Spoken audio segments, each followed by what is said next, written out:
allow the two It's okay. It's okay. Off your mind. It's okay. Off your mind. Chai! Now wow, people wey suppose talk truth to power don't off mic. And if we talk, now 500,000 they go summer us, call them hate speech. But fear not, Maiyegun don't come. Ingo torchlight every corner, nooks and cranny of all these bad people where they spoil our country.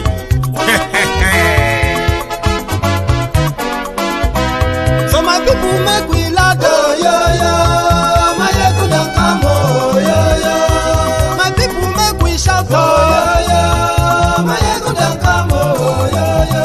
Maiyegun don't come, man of the masses, oh yo yo. Maiyegun don't come, oh yo yo. Maiyegun diary Politico, oh yo yo.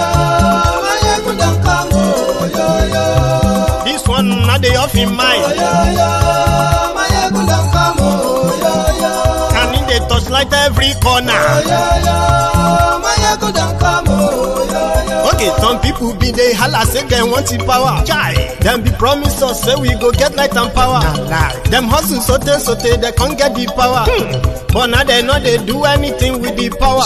Every day, dollar just they get the higher power over naira. See them talk say make we off mind, but thank God say Maiyegun don't come. So my people make you loud, oh yo yo. Maiyegun don't come, oh yo yo. My people make we shout, oh yo yo. Maiyegun don't come, oh yo yo. Maiyegun don't come, man of the masses, oh yo yo. Maiyegun don't come, oh yo yo. Maiyegun diary Politico, oh yo yo. Maiyegun don't come, oh yo yo. This one not they off in mind, oh yo yo. Maiyegun don't come, oh yo yo. Person where they do evil, no one make person talk. Them say that Maiyegun, that man too they talk. He do they talk. Say Maiyegun diary, he they hot like pepper. But every day then they take money in bulk. Woman picking, they the street they hawk. Still them talk say make we no talk. But thank God say Maiyegun don't come. So my people make you loud, oh yo yo. Maiyegun don't come, oh yo yo. My people.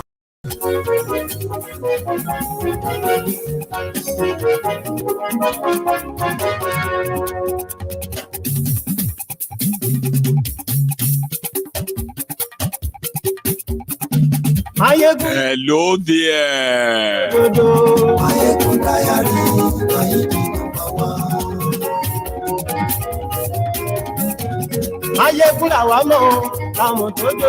Good morning to you, good afternoon to you, and good evening to you from wherever you are watching from.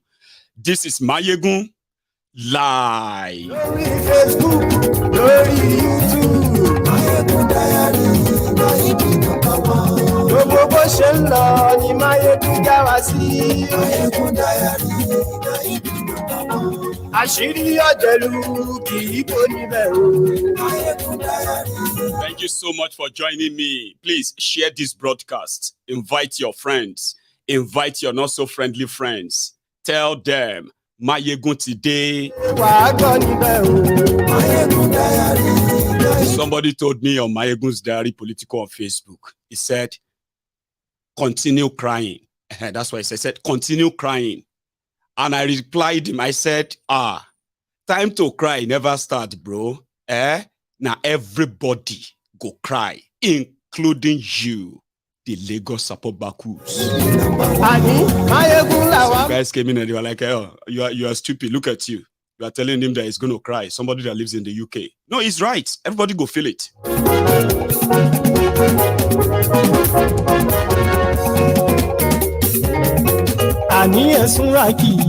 Maiyegun ti dé. Ó ti dé o. Maiyegun ti dé. Ọ̀jẹ̀lú ẹ̀sùnràkì. Maiyegun ti dé. Share this broadcast. Invite everyone that need to be here. Share it, like it, and even subscribe if you haven't already, right? The tribunal or the court has delivered its verdict, and a lot of people were raging. But just as I predicted, it has happened. Also, just as I predicted, there's nothing that's going to happen after the judgment. Everybody is going to go wait and start thinking, what should we do? What should we do? Until nothing is done. But the time of implosion of Nigeria is not going to come from the courts.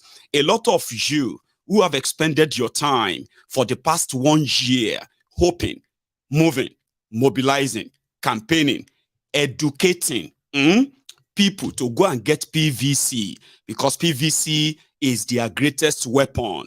This is the end of the PVC. If you are going to agree with me, now, maybe all of us will start kind of listening to ourselves now after this whole thing. You can still share the broadcast, by the way.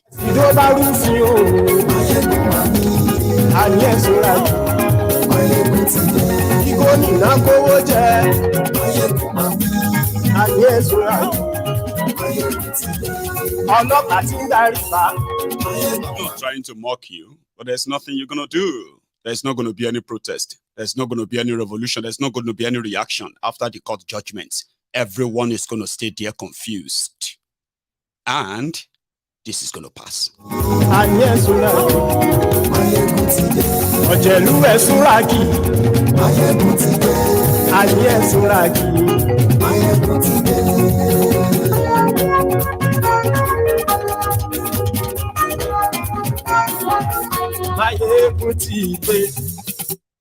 Motideo. Good morning to you. Good afternoon to you. Good evening to you from wherever you are watching from. This is Maiyegun and this is live. Today, the legitimacy that Kalu couldn't get through the poll, the Nigeria judiciary, have given him that legitimacy today. Maybe not in your very eyes. For the past 1 year, a lot of people were wondering, would the Nigeria legal system allow somebody who perjured himself, submitted fake certificates here and there? Would they allow that to just pass? I told you they would, and they have just done that. That Kalu forfeited $460,000 for narcotic trafficking in the US has been laid to bed. The issue of you committing a crime and then running for office in Nigeria, that could be of concern to some of you criminals or criminally minded individuals. That would no longer be a problem. At least, not for now.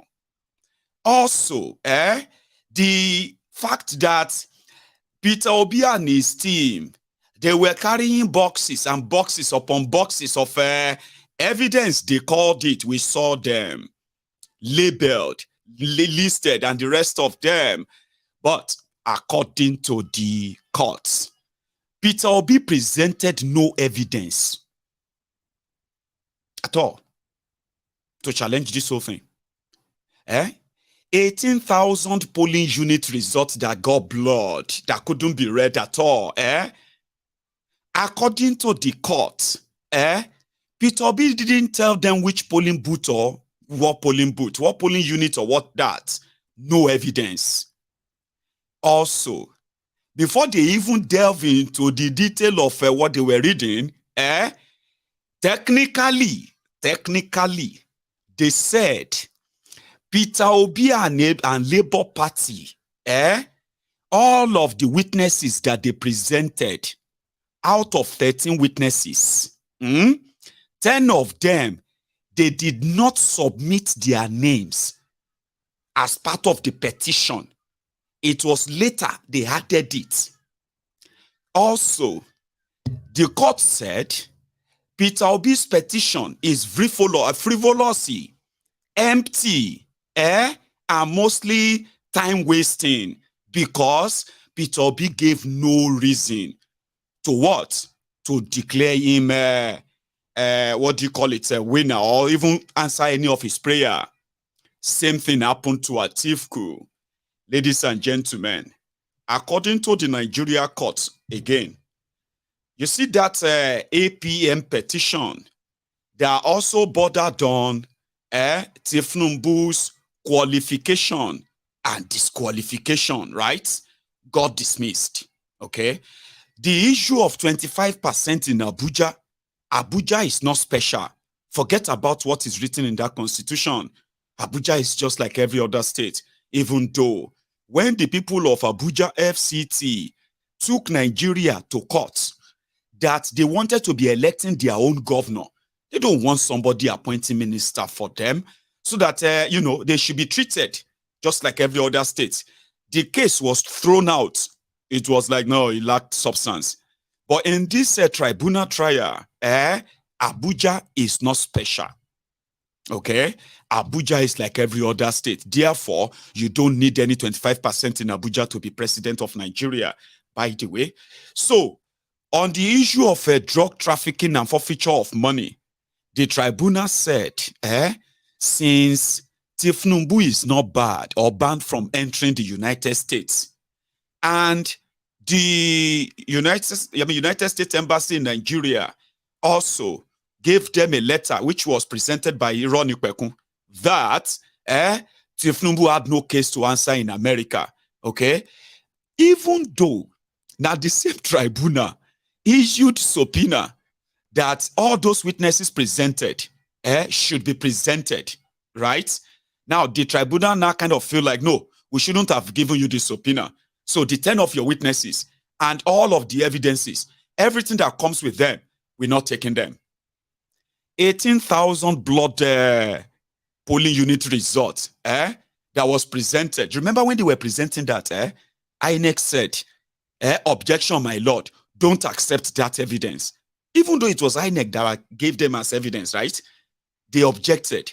Now, in the ruling of the tribunal agreed with INEC, okay, that the blood result is the fault of the petitioner. They should have figured it out, not that bring an empty result to them to figure out for them. So therefore, it is their fault, and they are going to side with INEC. They won't have to take that in admissibility or whatever, right? It's like they go too far, It's called the summary. Now, let's take them one after the other. This morning, when everybody was kind of preparing, what was today going to be like? Somebody like me, and many others like myself on this platform, we've already said it, except if you are not reading the room, okay? From time immemorial, I have told you this before, and I'm saying it again now, for those who can remember very well, okay? The first error, the first mistake was that to allow Tinubu to scale through and contest in that election. That moment should have been the moment that a lot of you should have seen what is before you. Somebody will know the power and has the capacity to rig election by institutions. Now he's there. They sworn him in. Even if you are just this, in Nigeria, the way they structure Nigeria presidential system, even if you are this Dumbo, Dodoyo, somebody will not know left from right, the day they declare you president of Nigeria, it's no longer about you anymore. Even if you are like lifeless on a bed, even if you can't talk anymore, you see every day that they call you that president, in Nigeria, a dead man, president of Nigeria, is more powerful than the living, active, young president of America in Nigeria. I repeat them. A dead leaf, Dumbo, we don't know anything. If they declare him as your president of Nigeria, it's no longer about him. It is about that place, the interest, and they are called establishments. You remove him, you are removing the life career of the criminals who are the owners of Nigeria. I have told you that before, okay? And they didn't surprise anybody except for those who kind of are hoping the fear of God or whatever other thing that you believe in and all that, right? It doesn't work that way. You see, the moment he gained that power, he is in charge. He could put his signature on anything. It is like, Baba, that beer. And I told you this before. I said, waiting you don't enter right now inside the Tinubu hand, now only death can remove him there from that place. If he desire to do 8 years, he will do 8 years. If he choose to do 16, they go try him. By the time he is done with you, towards the end of 8 years, a lot of you won't have strength to fight back for him going for 16. Now, why did I say that? I know I am kind of a little bit young, but I'm not too young. I have been around for a while, okay? And you know one thing, life, they say, is a teacher. The more you live, the more you learn. When you know a corrupt system, a stinkingly corrupt system, I'm talking about like that of Nigeria, you must have this special strength in you that will tell you that Nigeria is redeemable. Election can save Nigeria. Coup can save Nigeria. Break up Nigeria and save lives. But again, for those who felt like, oh, that was extreme, we can always fight them, we'll take back our country. It is not your country. Nigeria is not your country. That's one big lie that a lot of us are living until the day you realize that Nigeria is not your country. You either follow or fall out. You don't understand. The system is programmed to work against you. Even you that is supporting them. You that is supporting them, like jumping up and down, laughing at people right now. No. You are not spared. Do you understand? Nigeria is not for you. It's not for me. It's not for any of us. It is for the rogues who have succeeded in capturing her and the institutions that could possibly checkmate them. Nigeria is not for you. When we get our PVC, we take back our country. Which country? That same Nigeria. You're not going to take that back with PVC. They didn't take Nigeria back. They didn't take Nigeria from you with PVC. You know that? They took Nigeria from you violently. Even when they pretended that, when they pretended that you have a new nation that you should nurture, you should grow, then snapped away from you. Since then, we have been living a mirage. You understand that? A mirage, okay? Where people live for the day. And in this instance, a lot of you will finally kind of come to that time soon. Why did people like us feel like Nigeria cannot be redeemed? Not through elections. I've said that many times, okay? When they tell you that, I remember when they told some of these young people then in 2020, they told you that you should take your anger, you should take it to the poll, go and register to vote. And if you don't like them, you can change them. You know what they meant by that? They will tell you to go through the right channel. And when you look at people telling you to go through the right channel to change Nigeria, you will realize that they are the people who control that channel that they called right. They set the rule. Once you participate in it, you are trapped in it. You are therefore, by all means, you are therefore under the control of that their set law. That was the first trap. But like I said, life is a teacher. The more you live, the more you learn. A lot of you today, have already burnt your PVC. You are not even interested in using them anymore. You are about to japa, leave Nigeria. And so many other things you want to do, right? Others will tell you now what? Go and get ready for 2027. We'll get to that part because we have to break it down now. You know what I mean? So this morning, everybody woke up. Whatever go up, making happen. They won't kill us. May them kill us. They go there today. Judiciary, all eyes on judiciary. I speak from the streets just before everybody enter court. Abi, they take them one after the other now. Early moment this morning, as all eyes on judiciary was trending. People have a lot of questions. Okay, so what's going to happen to 25% Abuja in the law? What is going to happen to the forged certificates? What's going to happen to that? What's going to happen to double nomination of shitty man? What's going to happen to the non-compliant to the, with the 2022 Electoral Act? A lot of questions, and all that questions got answered today. It just depends on how you think, or what you expected them to say, and what you heard them said today. Abi, on the street, early momo this morning, it all started with the police doing their normal gra.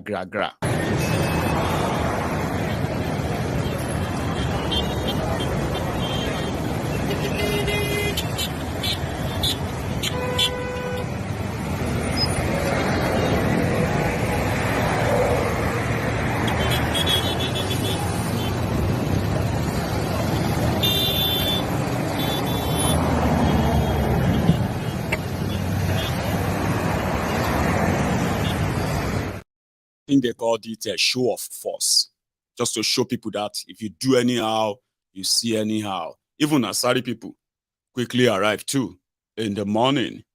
The boys of Asare Dokubo have come around here.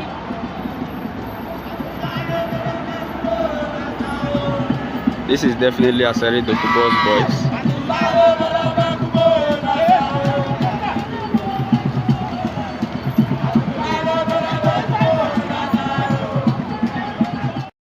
Everybody was arriving gradually, today, not today, because those who believe that the judiciary may want to shock them, Asari and the APC guys, they mobilized.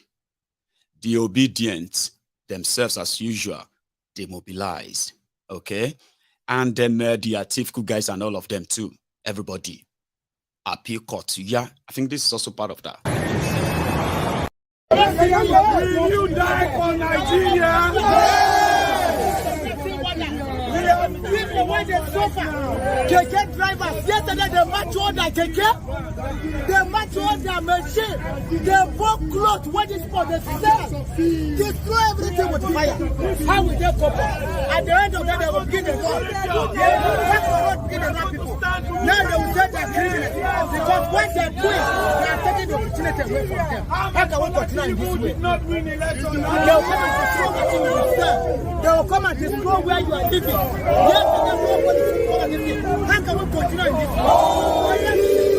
We want the country where we want the country where to come and destroy our things. Whether we cannot stay on the road again, they will come and carry you. Destroy what you are saying. The election of the 2022. When they were reading the judgment today, I was kind of following the reactions of a lot of Nigerians. And many of them quite agreed that the Nigeria 1999 constitution has been buried by the judiciary today. And I'm like, is that you just realizing? Have you actually not been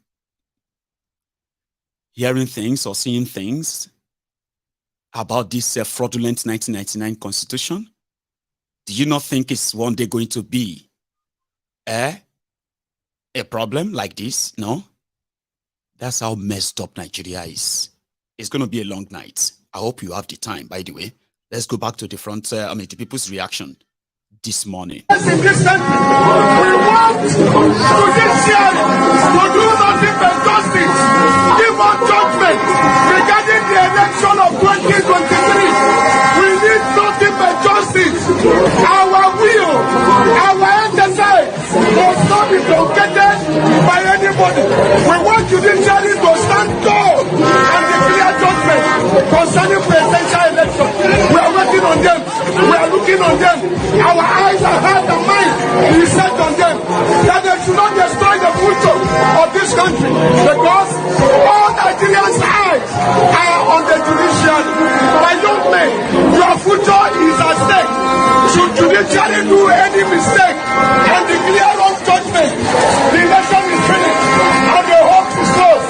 But if judiciary stand tall and declare right judgment, every mouth shall be stopped.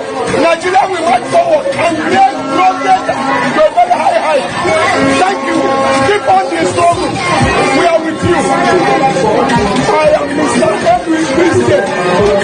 Mr. Edwin Christian. Baba, you spoke with so much passion. Do you know if I ask you out? I am 66 years. And you are putting your eye at the age of 66 on the judiciary. Yes, yes. Because we can no longer continue on a stolen mandate.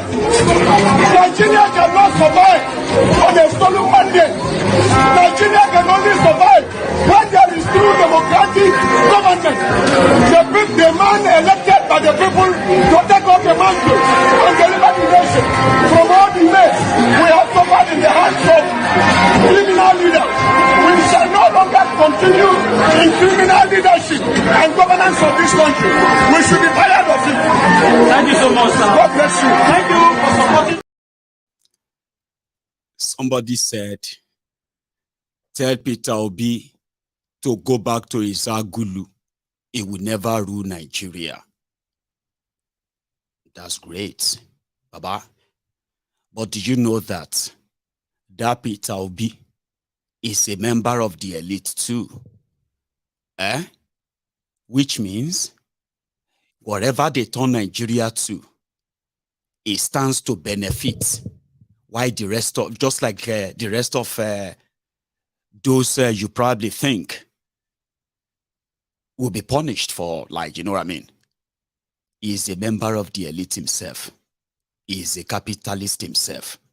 He has businesses that actually run in there and will actually, will benefit from the chronic capitalism that you have in Nigeria.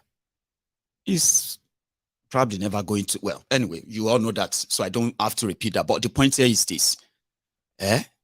What about you? What about your children? What about their future? 8 years under APC, Egbekegbe. How did that go with you? Another 8 of that. 24 years of democracy. Celebrating criminals. I'm just, you know what I mean? Because a lot of us are not really going to be directly affected. But as long as this contraption is still kind of all together, are you sure that this same APC, Egbekegbe, actually have a plan that can secure the future of your own children with what you know? Or is it just inshallah? Vibes and inshallah. May you everybody bow down. May everybody they cry. Like Maiyegun, you know, Maiyegun go cry. Now so I cry for 8 years. You know that? And the reason for my cry, for my tears, is that I was watching all of you, young people. I was watching your lives being frittered away. I was watching how you are being turned to, being emaciated, what do you call it? Denied opportunities. And you are now in your millions. I have seen young people who have now grown into adults. And look at you. That's the source of my tears. Oh. Unfortunately, I may have to actually steal tears for your children too. Because so many of you have children now inside that same Nigeria. Are you sure that this tear that you are talking about is kind of, it's going to kind of pass you? Abi? That's fine. 8 years ago, those who had jobs in Nigeria, they were shouting change, change, change. And I remember they were even more popular than now. You remember that change time now? It's like disobedient too. Sure you get. If disobedience belonged to the part of the establishment, do you understand? They would have trounced the APC, they would have used the young people, all of your energy, all of your innocence, all of your expectation like they did in 2015. But unfortunately, you didn't give it to either of the establishment this time. You gave it to a no structure, as they say, no structure party. And that is why it's a bit different from 2015. In 2015, I was looking at these criminals. I was looking at all the lineup. I was looking at their own antecedent and what they have done. And I was screaming, they are scammers, they are liars. A lot of you actually hated me back then. Shut up your mouth. Give them time. Buhari is this. Buhari is a very kiniko. It didn't take long before a lot of you were shouting Sai Baba, started screaming Kai Baba, Abi. So here I am today. I cried for you for 8 years. And I mean, the way it is right now, you would have to actually tear enough this time. I don't know if you're going to actually be able to survive it. But again, let's go back to those who are building expectation on the corrupted judiciary in Nigeria. It's quite kind of, funny. Privately, right? When I'm talking to my friends, I kind of feel funny. Like, I mean, it feels funny when people start speaking big English and they are talking about their confidence in Nigeria institution and Nigeria system. The same one. And I'm like, what are you doing? What are you trying to do? Just like this. They were hopeful. And I don't know where that came from. I keep asking here. Our vote must count. I'm not here alone. I am here with some comrades that will be speaking to you very briefly. I'm here with Honorable Lucky. He is Obian. And I am here with Honorable Lucky. He is Obian, the Labour Party aspirant for the Edo State governorship. And we are here because we are putting forward to the Nigerian people to know that youths can take power. We have seen the shenanigans and the criminality of our elections. And as obedient, we have presented him forward to Edo State people to vote him as governor. Hear him speak, and we have another person that is already bombing from his mind to speak to you about the wickedness of this government. And every youth in this government that is supporting wickedness, you and your generation, we know that suffering is part of you. But for us, we have decided to say no to Ahmed Bola Tinubu and the APC. Honorable, please take over.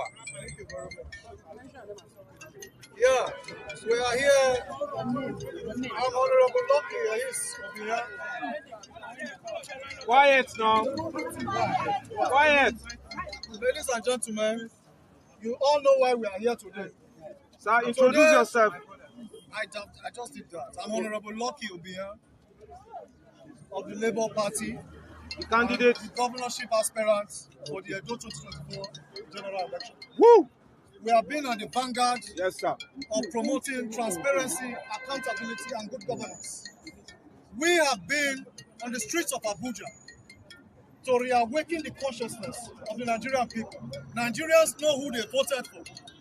And it's as a result of that, today, the Presidential Election Petition Tribunal will be passing judgment. And the court sitting is ongoing.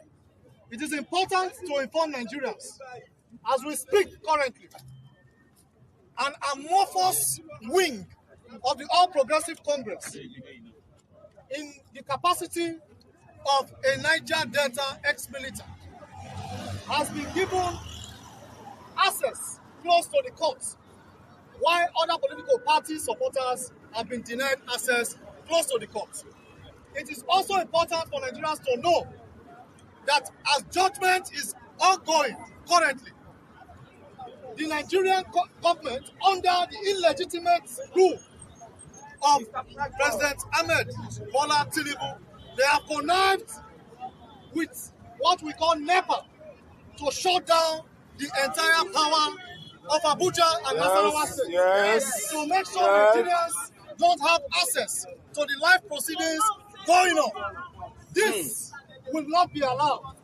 This is gagging the communication freedom, the freedom of speech, the freedom of assemblage in the Nigerian society.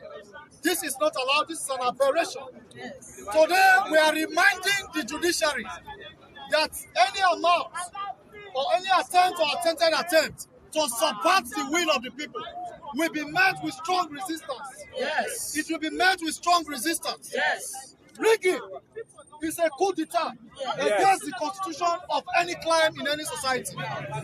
This is a constitutional misnomer As you all know, the spate of coup happening across Africa is as a result of bad leadership.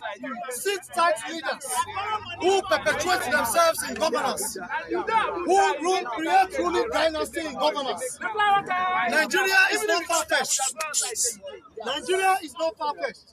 We are not members of G20. We are not members of G7. We are not members of BRICS. What is the business of the illegitimate government of... All right, honorable, because, you know, a lot of them believe that the people they are dealing with actually care about how good you can talk or vibrate or do all this, whatever you can. They don't care about that. They've seen enough of all of that.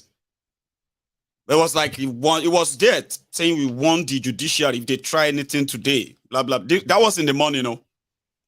I'm not trying to mock honorable. I'm just like letting them know that, like somebody said on this program last night, it is more than just talking, Abi. Because just like he alleged, here is Asari Doku pig there too earlier. So if you see Asawana, if you do anyhow, you see anyhow. And they were very close to the to the courts of appeal where they were reading the judgment. So he was right. The honorable was right. And anybody who wants to seek any other means other than the constitutionally prescribed means, we will meet him. If you do anyhow, you do anyhow. We are telling you, this is not Tinubu speaking. It is Alhaji Mujayi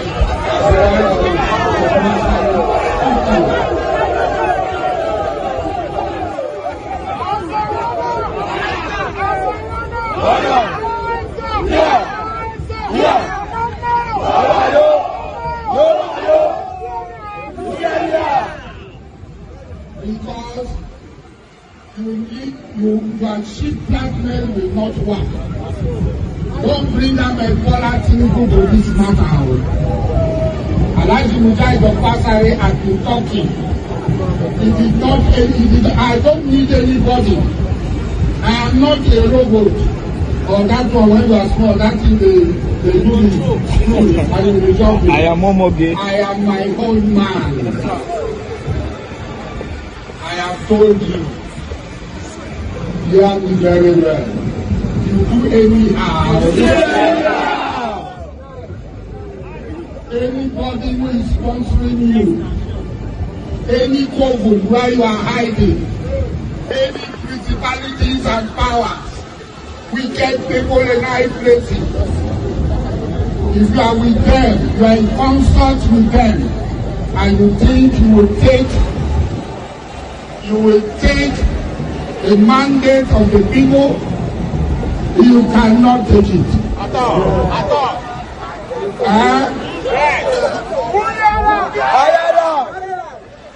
The men that are here will watch us very well.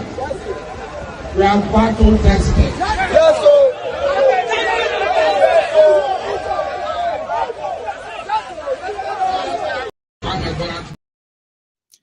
They were battle ready, battle tested. If you do anyhow, you see anyhow. These are those who are actually making another threat in the open. But that's just outside. So inside, when everybody started taking their own seats, I think from the entrance, let's start with when Tinubu crew arrived. You see, when they arrived, the kind of, you know, I'm trying to like describe it, right? The kind of confidence at which they walked in, it was with some level of, added intimidation. Others said they wanted to be there so that the judges, when they are reading, waiting, then give them, they will be making sure that the job is well done. Okay, let's see, and all that. why Kolu was in India, by the way. So yeah, I'll show you. Kolu was in India today. Hello, sir. Hello, sir. How are you, sir? Welcome to India.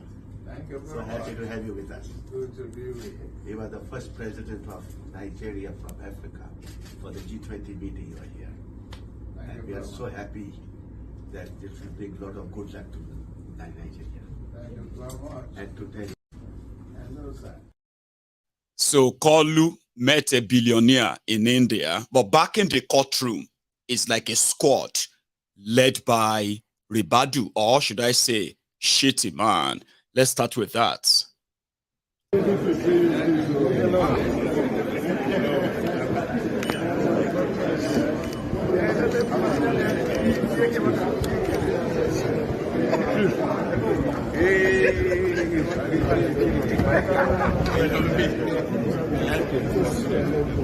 Stay back, sorry.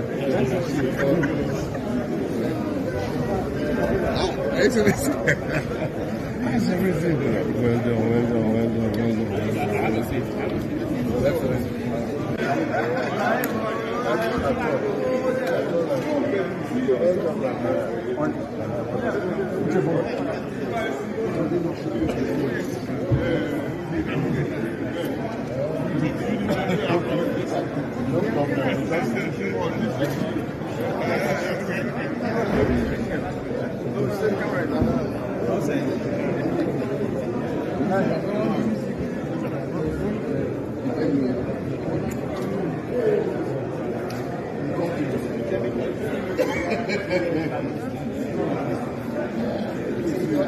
This is my own.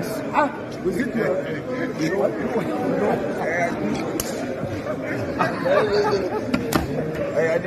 Hello. You know this how you are saying. You know, he has grown up. He is supposed to be. What do I need boy you are saying? I brought him up. I trained him. Me and which is his friend IBP, and then M2 Abiola, and then Atiku were my friend. Now I have grown. You see why you have grown? I like that. Well, how are you? Yadi? Yeah, Mama.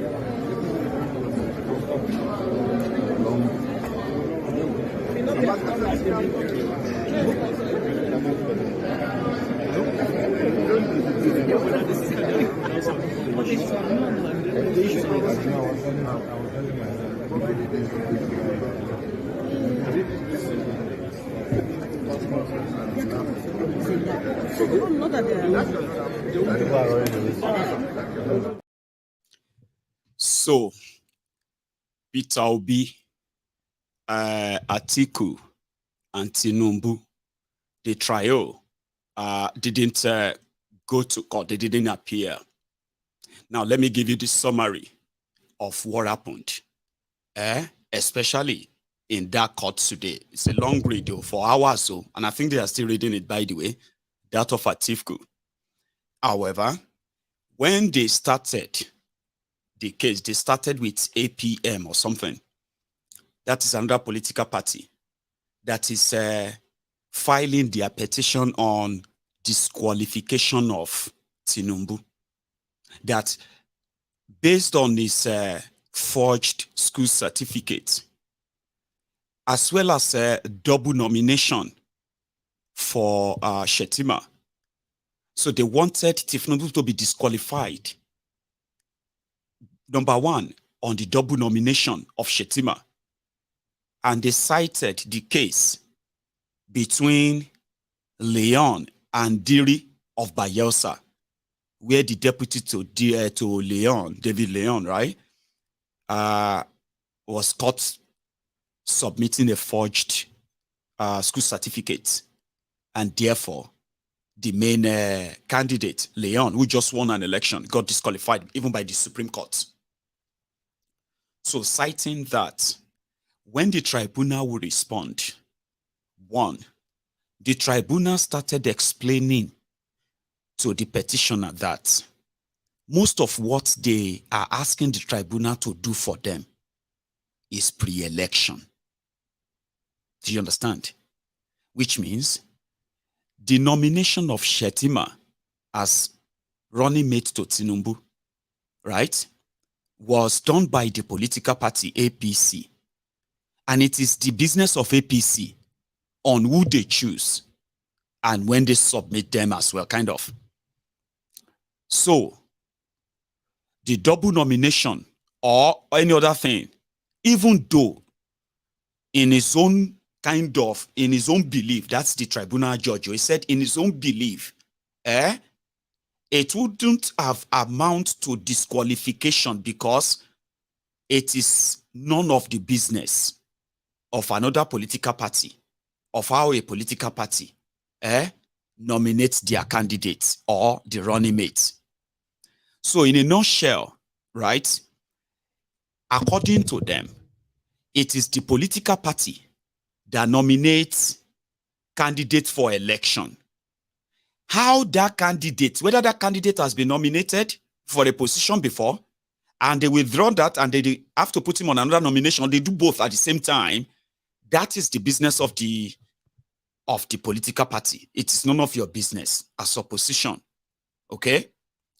Meanwhile, when you go to tribunal, when you go to court to try to challenge that, the court will tell you it is the business of the party. Okay? So where do you take it to? You take it to the tribunal. When you take it to the tribunal will tell you it is a pre-election matter. All of that qualification, he had criminal past, he had this or that, all those things are pre-election. You should have fought them in court. Not us. To help you, use something that you should have used to stop the candidate, to now bring that in after election. Do you get that? Do you get the mago there? It's just simply mean it is impossible to prove any case, especially for the position of president, any case against any president in Nigeria, their rig election. You just can't. Because if you try to challenge them this way, they will tell you, well, you may have a case, but what happened is that it's a pre-election matter. We can't say anything about it. But before election, if you go to court, the court will tell you it's none of your business. It's political party matter. But the law itself says if you have this or that, you should be disqualified. They will say, well, the law said that, but it's not for you to use the law. Because it's not your political party. You are not a member of the party. That is the technical part of it. So they use that technicality to knock out the APM. So the moment they started reading that of ARM, APM judgment, I knew it was over. Because, you know, when they were hearing the trial, they had, they kind of had all the petition at the same time, remember? And they said they were going to give their judgment at the same time, especially where their prayers are similar. Once, Atiku is in America, looking for University of Chicago certificate or something to present in court in Nigeria. Okay? So, they don't care. Their own is that by the time you bring anything out, technically they cannot knock it out, okay? But the thing here is this. If they are already saying forgery and perjury that one petitioner submitted has been thrown out, you know, say if you see perjury and forgery and all of those things in your own petition, you know, so they go cancel them. I'm coming to that. So when they finish with the APM, Allied People's Movement, they said they thrown out, they dismissed their petition because most of what they wanted to use to prosecute their case, evidence they thought they presented, all of them, they are pre-election. It is none of their business how they nominated. In fact, at a point, the judge said, even if they nominated Shetima as a senator and vice president, he believed that it's not intentional. Shebi, they say there is no ignorance in law. Today, a lot of you now realize that if APC and Tinubu wanted to do it, they shouldn't have called any witness at all. You see the judges, they did the defense of Tinubu better than his own lawyers today. If you listen to the whole thing, the judges, they defended Tinubu and Shetima more than their lawyers today. They said, okay, even if Shetima was doubly nominated, they believe that it's not intentional and it's none of your business. Okay? So in that case, we cancel your petition. It was now time for Peter Obi. When they opened out of Peter Obi, they started from what Peter Obi, listen to this, Peter Obi's argument is defense and everything. That's where they started from.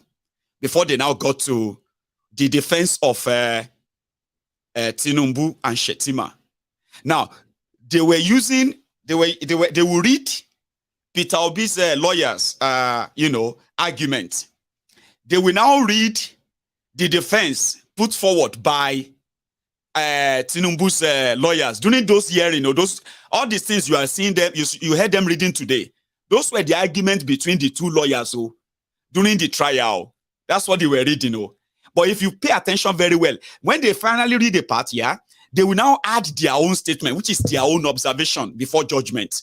And that is where, listen to this, where Peter Obi was asking the tribunal, to disqualify Tinubu because of certificate forgery. The difference between Peter Obi's petition and case and that of APM is that Peter Obi got different witnesses to back different prayers. Here you get. Where they spoke about forged certificate, and the rest of order, right? They back that with the real certificate and the fake one they submitted to prove that this is perjury. Okay? The original hasn't still been presented though, because they didn't really present much evidence. I mean, defense anyway, right? So the the courts who actually subpoena some witnesses, to come and back Peter Obi's. And again, 1 second, how many of you still remember that the same tribunal gave 5 different orders to INEC? The INEC should release the election result and document to the petitioners. And INEC refused 5 times for more than 6 weeks before the whole thing finally go to trial. Remember? I don't know if you remember, right? Well, it doesn't matter. I will remind you. So, in a space of double nomination, the tribunal said, even if that's the case, Shetima probably didn't do it intentionally. Okay? When it came to the case of a forfeiture of $460,000 for narcotic, do you know what the tribunal, after all of the evidence, everything presented, the tribunal said Peter Obi did not present a single evidence, except for few ones who were like, they were pretty much like hearsay. Something like I heard. Here you get, no evidence. Despite evidence that even me, Maiyegun, on MaiyegunSDiary Politico, some of the evidences are presented here. They are so open, so out there. Anyway, the tribunal said the forfeiture is against, they said the forfeiture is not criminal. It's not a criminal forfeiture. Narcotico is not criminal. It's about falsehood. Like maybe somebody who was supposed to, hang on. Peter Obi said, here are the evidence of Tinubu as a drug lord, this, that, audio, report, everything, including those witnesses they presented. And Tinubu's lawyers said, my lord, no, that never happened. So when the tribunal want to give their own statement on that, you know what they said? They said the petitioner, Peter Obi and his lawyers, they alleged that the reason why Tinubu forfeited $460,000 in the Chicago courts in America was for narcotics. And the respondent, which is Tinubu's lawyer said, my lord, that is not true. So we believe Tinubu lawyers that Tinubu didn't commit any crime in America. In fact, if there's anything done that is kind of wrong, which is not criminal, it's been 10 years ago. So it's more than 10 years ago. So it's not an issue. It is irrelevant. That's what the tribunal said. It is irrelevant in this case.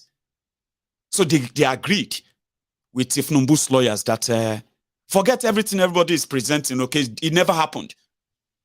The forfeiture is against Tinubu's bank accounts. It's not against Tinubu himself. That's what they said. That's what you remember when they said that during the trial? That's what the tribunal agreed today. They agreed. They said, well, it's true. Tinubu didn't commit any crime because from the evidence presented by the United States of America Embassy in Nigeria, they have confirmed that Tinubu has no case in America. And there is no evidence. Obi did not present evidence that Tinubu cannot go to America or is been banned in America. Since Tinubu is not banned in America and he can go to America, that means he didn't do anything wrong. Therefore, the issue of forfeiture, the issue of drug trafficking is irrelevant. That's the ruling. Today, you want to hear it? I have a small portion cut. I'll show you. A careful perusal of P5 relied upon by the petitioners showed that the case number 193-CV04483 was in the civil docket of the U.S. District Court, Northern District of Illinois, and it was a civil forfeiture proceeding against funds in specified accounts with First Heritage Bank and Citibank NA. Exhibit N5 is actually an action in rem against the funds with First Heritage Bank and Citibank. It is not an action in personam against the second respondent. In Jonathan versus Federal Republic of Nigeria, citation supplied, the Supreme Court held inter alia that Section 17 of the Advance Fee Fraud and Other Related Offences Act 2006 provides for the power to make an order of forfeiture without conviction or for an offense, and that an order of forfeiture under the section shall not be based on conviction for an offense under the Act or any other law. The Apex Court further held that there was no need to prove any crime in forfeiture of property under Section 17 of the Advance Fee and Other Related Offences Act. A civil forfeiture is a unique remedy which rests on the legal fiction that the property, not the owner, is the target. Therefore, it does not require conviction or even a criminal charge against the owner, as it is not a punishment, nor is it for criminal purposes. See also the cases of Lawari Furnitures and Baths Limited versus Republic of Nigeria, Alison Madueke versus ESCC. From the legal definitions and judicial authorities cited above, it is clear that the sentence of imprisonment or fine for any offense involving dishonesty or fraud envisaged in Section 137, subsection 1D of the Constitution is one imposed upon a criminal trial and conviction. In the instant case, the petitioners have failed to show evidence that the second respondent was indicted or charged or arraigned, tried and convicted, and was sentenced to any term of imprisonment or fine for any particular offense.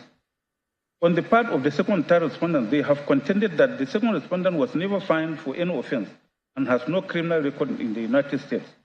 In proof of their assertion, they have tendered exhibits RA8 and RA9 from the bar and called RW2 to give evidence and identify the said exhibits as documents he referred to in his adopted statement of oath on oath of 12 April 2023. In paragraph 45 to 52 of his statement on oath, RW2 has stated that the second respondent was never convicted or fined for any criminal offense in the United States as alleged by the petitioner. In particular, RW2 stated as follows in paragraph 46, 47, and 49. 46 say in case number 93C4483 at the United States District Court, Northern State District of Illinois, Eastern Division, which was pleaded by the petitioners. 1. No criminal charge was filed against the second respondent. 2. The second respondent was not arraigned and did not take or make a plea to any count in the charge of allegations of crime. 3. The second respondent did not go through a criminal trial. 4. The second respondent was not convicted of any crime or any criminal activity. 5. No sentence of imprisonment was imposed on the second respondent. 6. No sentence of fine was imposed on the second respondent. 7. No form of sentence was imposed on the second respondent. 8. Case number 93C4483 was a civil suit in respect of which the court exercised civil jurisdiction under 18 U.S.C. 981 and 28 U.S.C. 1345 and 1355.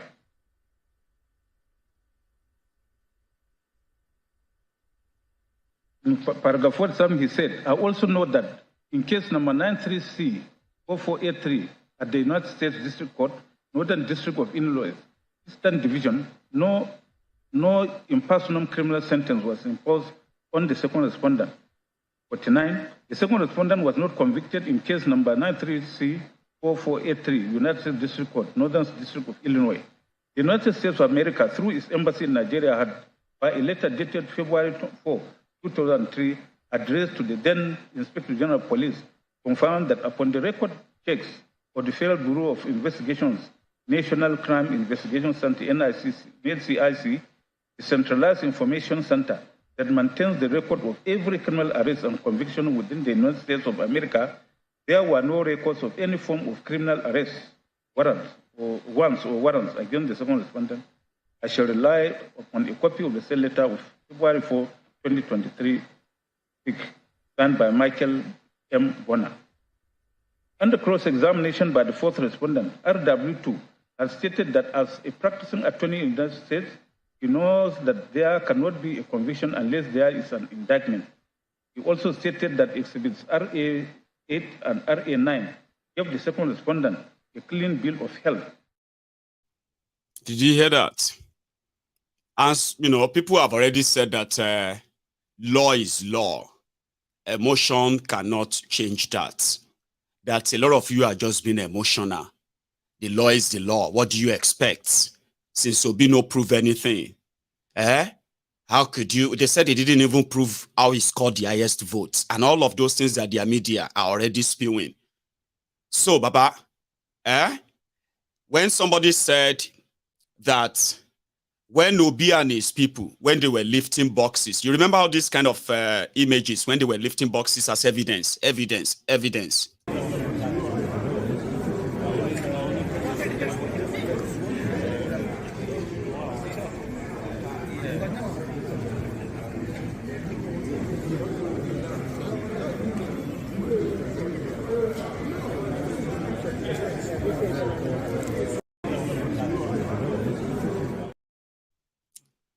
So, somebody said, even though Obi and his lawyers thought they were presenting evidence to the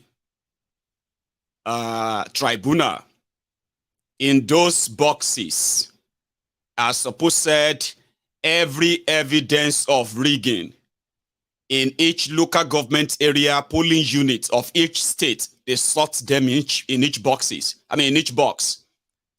But now it's obvious that why the rest of us were seeing this during the Charade trial, this is possibly what the judges were saying.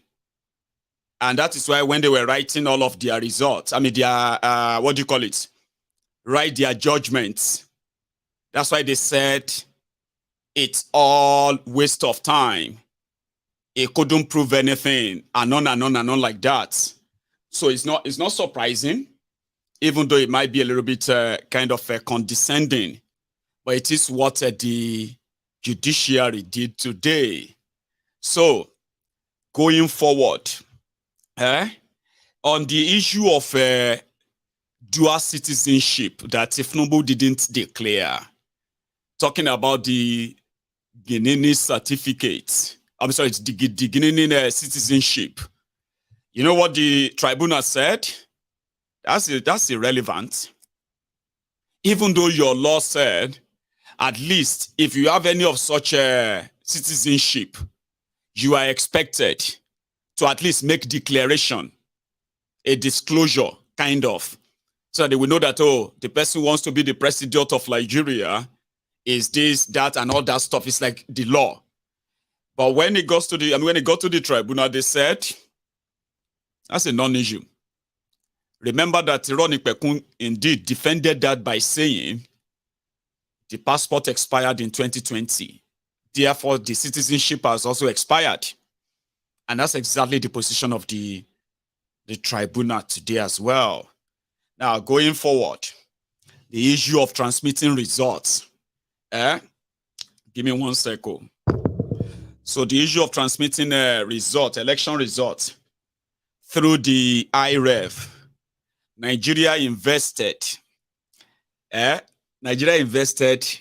over 70 billion naira developing a technology they called IREV and Beavers. They went on a street campaign to let everybody know that your election is going to be the best you've ever participated in, technologically driven, add to hack, add to rig, and you can all go and get your PVC, the poverty verification card, which a lot of you actually got, PVC. Unfortunately, during the game, they decided to change the rules. So the tribunal agreed that even though they spent billions lying to all of you that they were building PVC, they are building PVC, and they are building Beavers, they are building IREF, and the rest of them, inside that same electoral act, do you know that the use of the IREF or the use of Beavers or anything at all in transmitting or conducting election, the whole authority is on INEC. And that's the game they have played to all of you. Go and do the right thing. Go and join the right channel. Go and vent your anger. Go and join politics. Go and vote them out. Go and blah, blah, blah, blah, blah, blah. But inside the rules, the ones they promoted is that your election result is going to be transmitted straight from the polling units. That's what everybody has been singing, just like it was in 2019. In 2019, it was INEC server. Remember? Nigerians were so raging with APC in 2019, okay, that despite the fact that they were given just APC, PDP, and Omoyele Sowore, they decided to go for Atiku. Remember? Atiku actually defeated Bokwari in 2019, but that is not how it's done, okay? In Nigeria election, may the best rigger win. Do you understand? It's not about the best candidate. Kilonje the best candidate win in Nigeria. Let the best rigger win. You can be the best candidate. The best candidate. Do you understand? Person will no be current, will no get anything for head. It go beat you silly. You go sit down there, they speak grammar. They wonder, how did that happen? How could that happen? How could people go for this person? Baba, that is what Nigeria is. May the best rigger win. And Bokwari used his chance. It wasn't Jonathan, you know. It won't be Jonathan. So he did that. So then everybody, I remember that time, everybody campaign, Sava. I mean, that was another experience for me personally.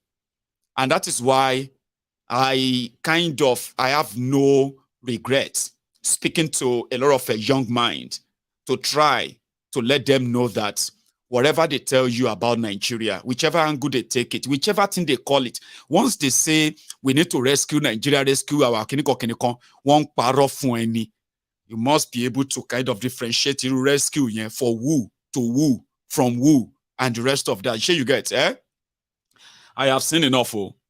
In that 2019, a lot of people remember that INEC Nigeria spent 110 billion naira building something they called INEC server, where all of the votes, all of the results will be stored.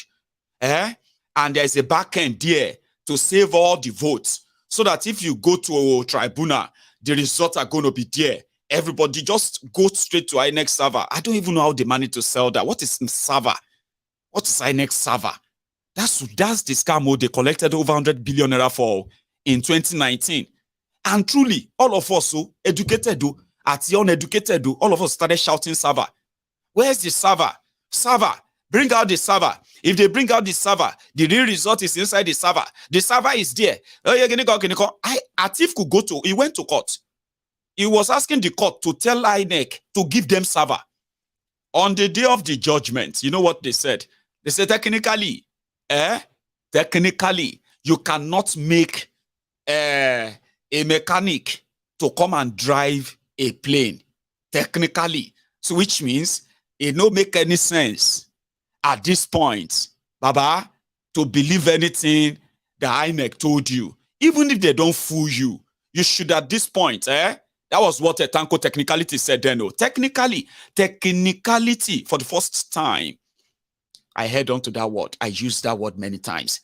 Technicality, because I took my time to study what technicality was.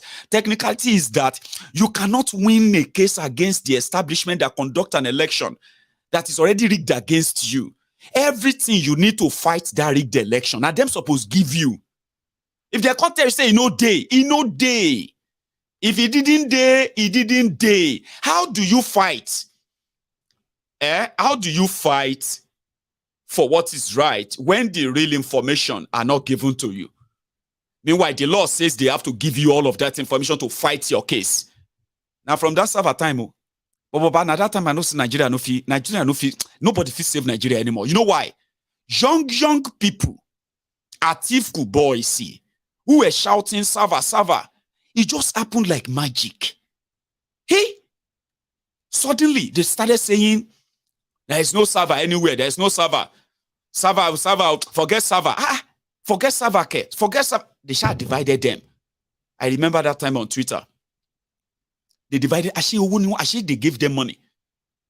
That was the moment I started seeing how hungry those who call themselves Nigeria social media influencers are, especially those ones who like to tell you that they have an idea about politics. Meanwhile, they are influencers for the same rogues and criminals. The highest bidder, 2019, by 2021, by 2020, even Atiku don't know, say, he no get anybody because he no fit pay them.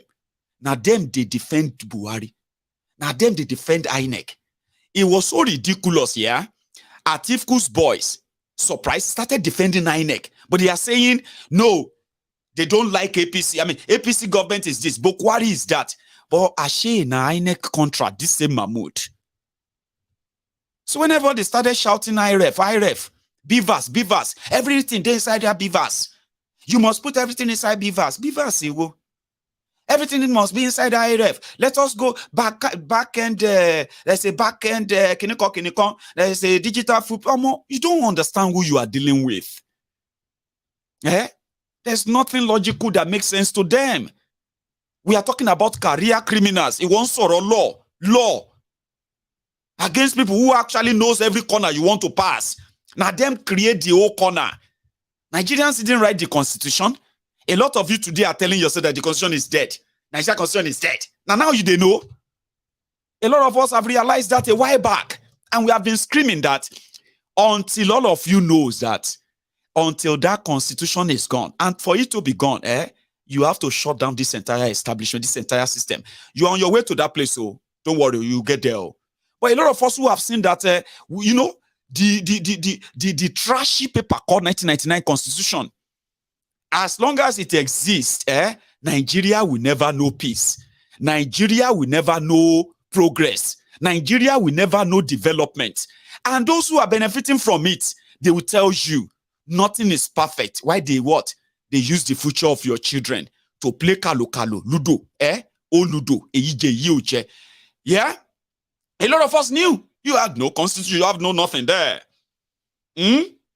So, Anyway, when their judgment finally got to Angono, when it got to that, why should INEC not follow their own law? Same thing.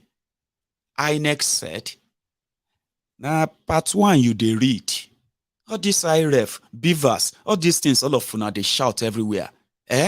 That's why they said if you are buying something, read the terms and conditions. If all of you are farabale, read the terms and conditions of the nonsense, the law, the electoral act, a lot of you will never invest your time like you did, thinking you had a chance of winning against the house. I've told you this before. I said, Nigeria is like a casino. Here you get. When you go in, you can go in and make a lot of money. Okay? It depends if you actually belong to the house. But whatever money you think you want to make from Nigeria, illegally, corruptly, you must what? You must pay the house. The house is the establishment in Nigeria. Okay? Now, if you now think you can enter that casino, cash out big, that is, take out all of the resources you can get, win big against the same casino. Aba, go and ask those who have been regular gambler. You are a gambler who had no sense. You can never win against the house. That's exactly what Nigeria has become because they set the rules. Okay? So, they are now saying, now part of the terms and condition for 2023 electoral act, some of you read, with these beavers, they cannot rig election. With this kiniko, Buhari want to leave a legacy. Some of you who kind of live through all those deluded time. It is clearing on your eyes right now. Everything is becoming clearer that number 1, Nigeria no get law. Number 2, Nigeria no get court.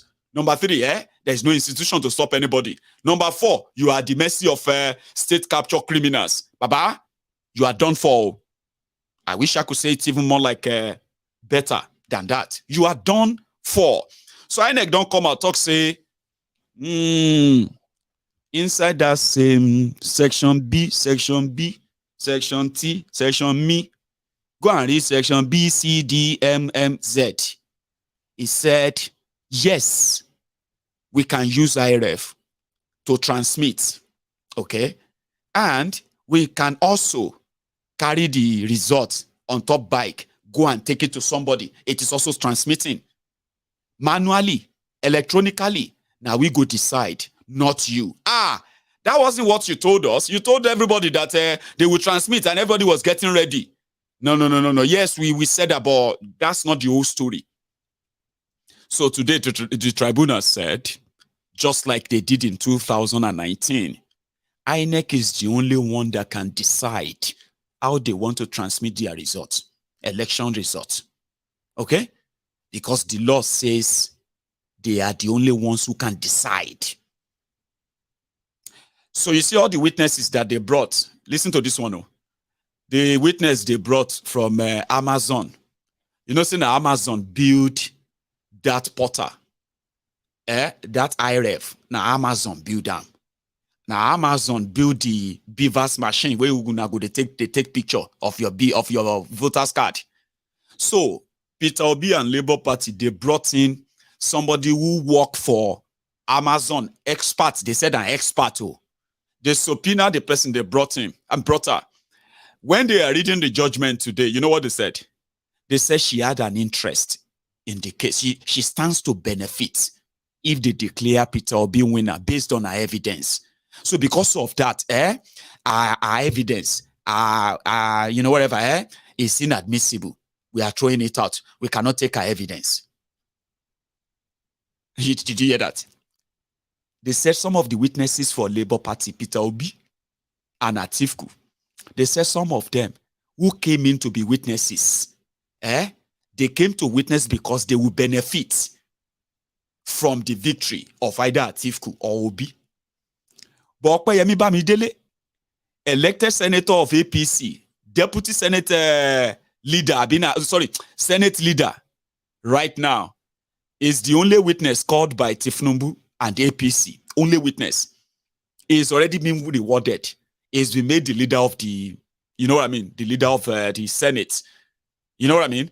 So, It was okay for APC witnesses that benefit so bountifully from Tinubu, but it's not for others. So because of that, their witnesses and all of that, they struck them out. Baba, every accusation or every request made on Tinubu today, everything was struck out. Everything. So which means Tinubu is now legally or legitimately going to be your president for the next God knows when. No, I can't say. I don't know. And their lawyer actually stood up at a point just to be sure. So when the tribunal judge read his what have you to some extent, you know what he said? He said on this note, I am therefore withdrawing Labour Party's petition. Okay? And he didn't say dismiss. That was when APC lawyer stood up. My lord, did you dismiss the case, Niabi? You said you withdraw the case, sir. My lord, did you dismiss the case or you withdraw the case? That engagement or that conversation. My lord, sir, I'm very sorry again, sir. Yes. Even if your lordships are going to say, your brethren are going to say their piece later on, sir, at least you all, my lord, well, you all should be arrested by saying it is either dismissed or is allowed. I was wondering if your lordship would not pronounce that it's been dismissed. So that... what are you saying? I'm sorry, but I don't want to be confused, sir. I've listened to your lordship's eloquent judgment. Sorry, please, Leonard Senior. You don't have to interrupt judgment. We are delivering judgment and we are still on.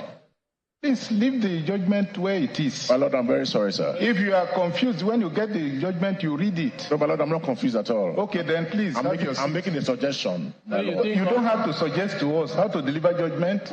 I'm sorry. So you seriously think that all five of us wouldn't know that? My lord, wouldn't know what we want to do? I apologize. I apologize.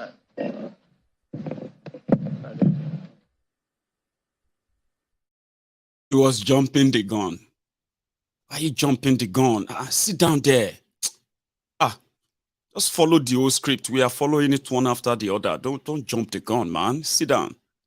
When you receive the judgment, you can go and interpret it yourself. We have withdrawn the case and all of that. And that was how every ground to get this your Pablo Escobar's to kind of answer for all of his own iniquities have been solidified by the Nigeria tribe. And I don't know, some people are saying they are going to Supreme Court. I know they will want to go to Supreme Court, of course, but you believe in Supreme Court too? I will believe very strongly, but I'll come back to that. Here is the other part. You know, sometimes in March, say it as it is. Thank you very much for that, your super chat. I currently have about 5,000 of us on YouTube. Is it all right if I kind of ask you to take a moment and just, leave the comment section and then like this broadcast if you're watching me on YouTube? And if this is your first time on MaiyegunSdiary Politico, you should probably subscribe too, right? Omoyele Sowore was asked after the Charade election and the announcement of Kolu, if it was actually being mocked, as he put it himself, Ruben Abati condescendingly was asking Omoyele Sowore that INEC said scored 15,000 out of the final votes. They gave Sowore 15,000 votes, and Ruben was kind of trying to mock him and say, our market, are you going to go to court and challenge this? And Sowore, like Nostradamus, he had this to say. This was just March. Said, are you going to go to court? Some of the parties the other aggrieved parties have been talking about collaboration. Waziri Atiku Abubakar was talking about Labour Party coming together with the PDP and all of that. Are you going to join other political parties to go to court to challenge what you consider a fraudulent election? Or you do not have any faith in the court system, you just protest and allow the matter to rest? What's the way forward? What you are saying regarding the Labour Party and the PDP is what people like us have always said, that they are the same. We are not part of that coalition or alliance. And with regards to the courts, when somebody steals your thing, you can retrieve it from him, and he says, no, don't retrieve it from him, go to court. You have to wait for the courts to convene. But the court that gave you a governor that was fought in Imo State is not likely to be a court that I will be heading to when I'm cheated on this scale. The court that hasn't delivered justice to people like me since I was born in this country is not the court I can tell you that I have implicit or explicit confidence in. If we go to court, you can almost determine what will be the outcome of the courts. The courts in Nigeria have never nullified the presidential election. Even in 2007, when they conducted an election in which there were no serial numbers in the ballot papers, the courts declared that you don't need serial numbers. And the person for whom the election was rigged by President Olusegun Obasanjo, that's Yar'Adua, came out and said, these elections were problematic, but he accepted the booty regardless. So I do not think we are going to head to a court that may not be able or hasn't delivered justice in similar matters for us. I think the reason they're asking people to go to court is to calm down the nerves of Nigerian people so that they accept this rubbish as a fait accompli. And they make sure that there are no uprisings on the streets to retrieve back the stolen mandate, whatever fraudulent election they conducted. That's the reason they direct you to the courtrooms, because they know what the outcome will be, because we also know how these these courts are constituted by political parties in power. So we can't be here deceiving ourselves. I know you're a lawyer, and you can't say publicly that you don't believe in the courts, otherwise you will not have a job. All right, Mr. Shaw. Show. I'm actually going to ask Show to come on this show, possibly this week. I'm going to send him that request. He's possibly watching, maybe not, but eventually I'm going to reach out to him. Because you see, one of the things people said, which I kind of agree with, even though I have no control over, I don't think any of us did have any control over that, right? Was that a lot of us who didn't show interest in the election, save for me, I was interested because I have to report what's going on there, and I have to pick everything to justify the reasons why I am not part of those who are expecting election to fix Nigeria. So I have to report that back. So that's why I'm very much like following and then, doing all of that. So to so many of us who felt like election will save Nigeria, there were others that said it was good to give it a shot. Let them rig them. If they rig them, and they are about to announce a rigged result, that is when you should have occupied the streets, not to be lured into believing that the court is going to solve it. And like Showore put it, that's exactly what finally happened. They have held you for about, how many months now? Nearly 7 months, Abi, after this charade. Nearly 7 months. So whatever anger you had, whatever rage, whatever everything, you remember that time when some people will be like, on the 25th of February, and like this, I go press them for Obi. You remember all those times we were joking about that? And they said, no, don't do that, na void vote. That adrenaline, that was kind of rushing through a lot of you at the time. 1 million man march here and there and all that. The one you took to the election, right? A week is only break you needed. Just 1 week break. 1 week break that, what do you call it? Mr. Yakubu used in cooking this whole thing. Sure you get. What you have right now is a behemoth of rogues who are now in charge of power. You have no idea what you are up against. A lot of you have no idea yet. They will be unleashing what this truly means in the coming weeks and months. And guess what? I will be here as Maiyegun to remind you. So yeah, they said that since you missed that window, because a lot of you don't want violence, you don't want fight, you don't want this, you don't want that, Abi. Fine. Peter Obi has businesses in Nigeria. He wouldn't want you to shut down Nigeria too. Do you know that? I remember when David Dundenyi was telling people when they said, will Peter Obi fight for you if they rig you out? And David was like, so you are expecting Peter Obi to come and fight for you? Like, are you not that? Are you not smart? Peter Obi is a billionaire like other billionaires in Nigeria. He has all his businesses and everything, a lot of them in Nigeria. Okay? Like others. All right? No matter how much you farms with him, he has his businesses. So if you shut down Nigeria, he will lose money too. So you will never see him come out and ask you to stand up and fight because stand up, he himself, he won't be able to kind of guarantee what's going to be his own fate too when the whole show goes down. You know, when people begin to say, eat the rich, eat the rich, eat the rich, every rich person you see everywhere. You know what I mean? He's a capitalist too, but so he will tell you to let the court do the job. It will tell you to calm down. It will tell you to wait this or that, which is normal. If I'm a billionaire with my money in Nigeria, I will do the same. But a lot of you who are going to become the victims of this economic ruin, the ones they have done, the one they are doing, and the ones they are still going to do, you probably would understand that Obi, not like a show. Ruben was asking Showore was like, you know, are you going to go to court or are you going to just protest? And I was like, no, I'm not going to go to court. Go to which court? You see all these tribunal judges that you heard today.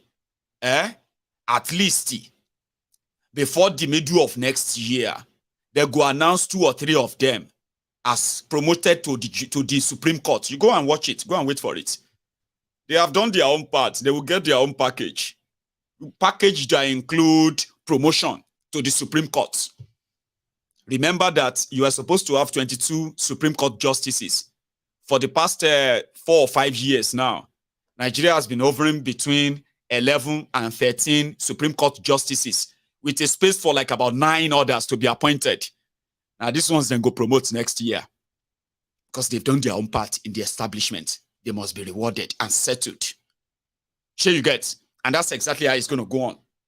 Okay?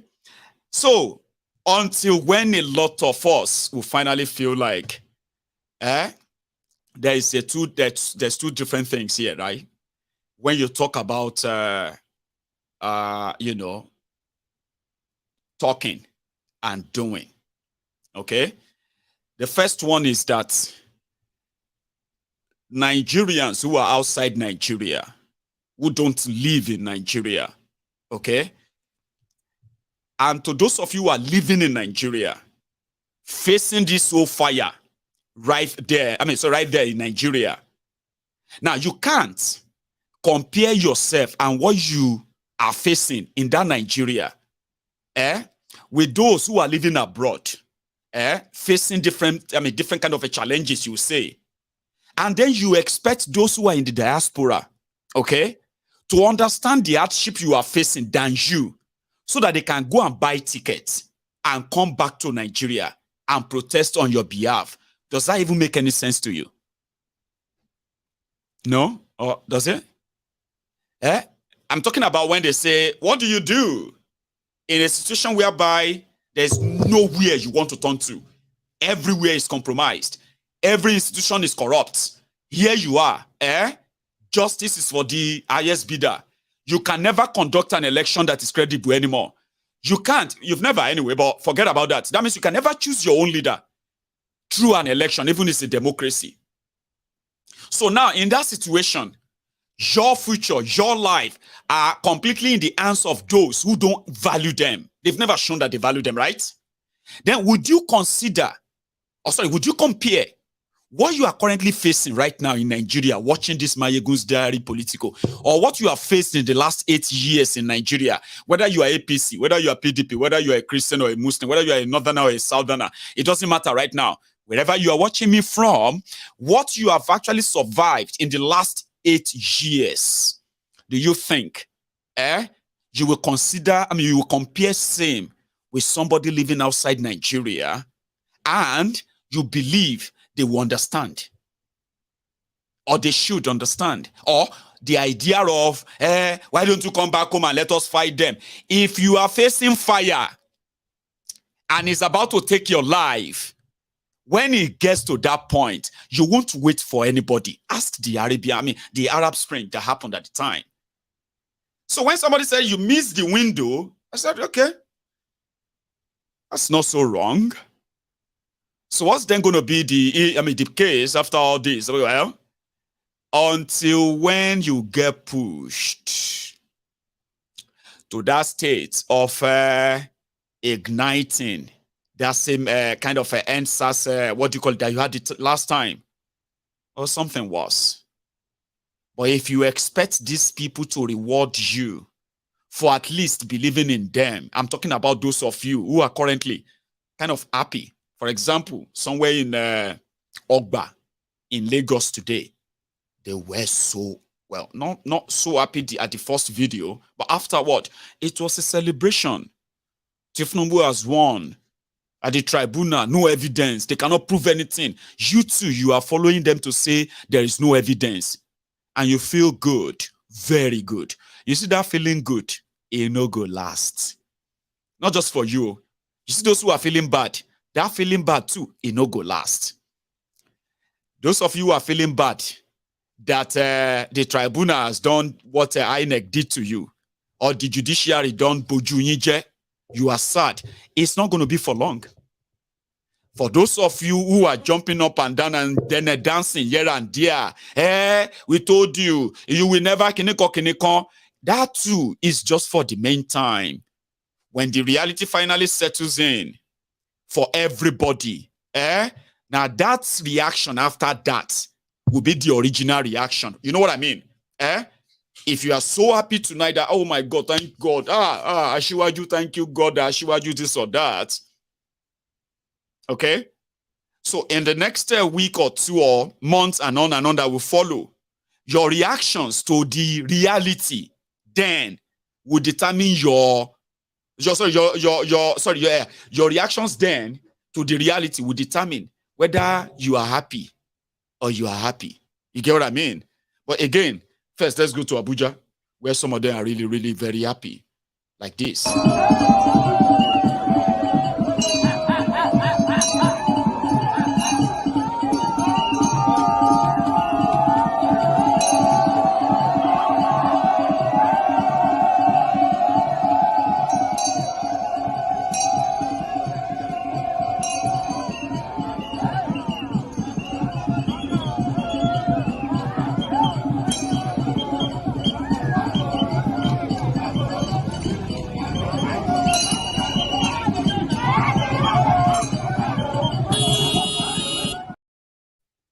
Most of them young people.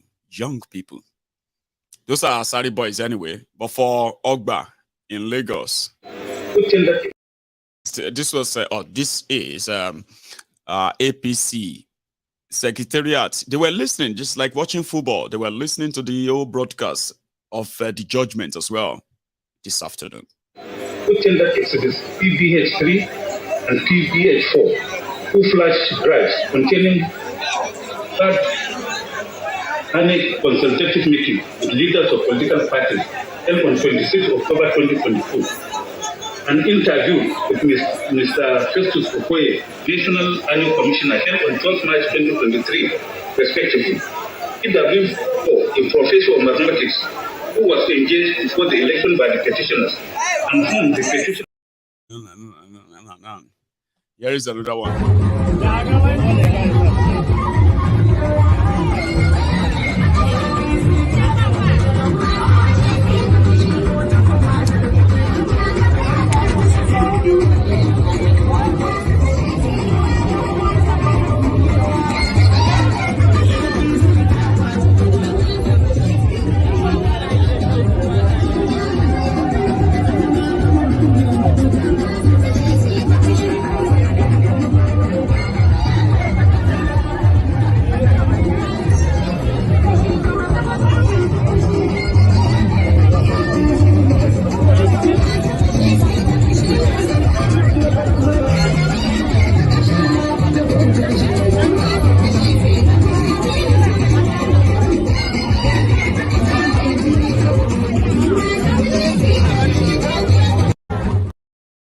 mean?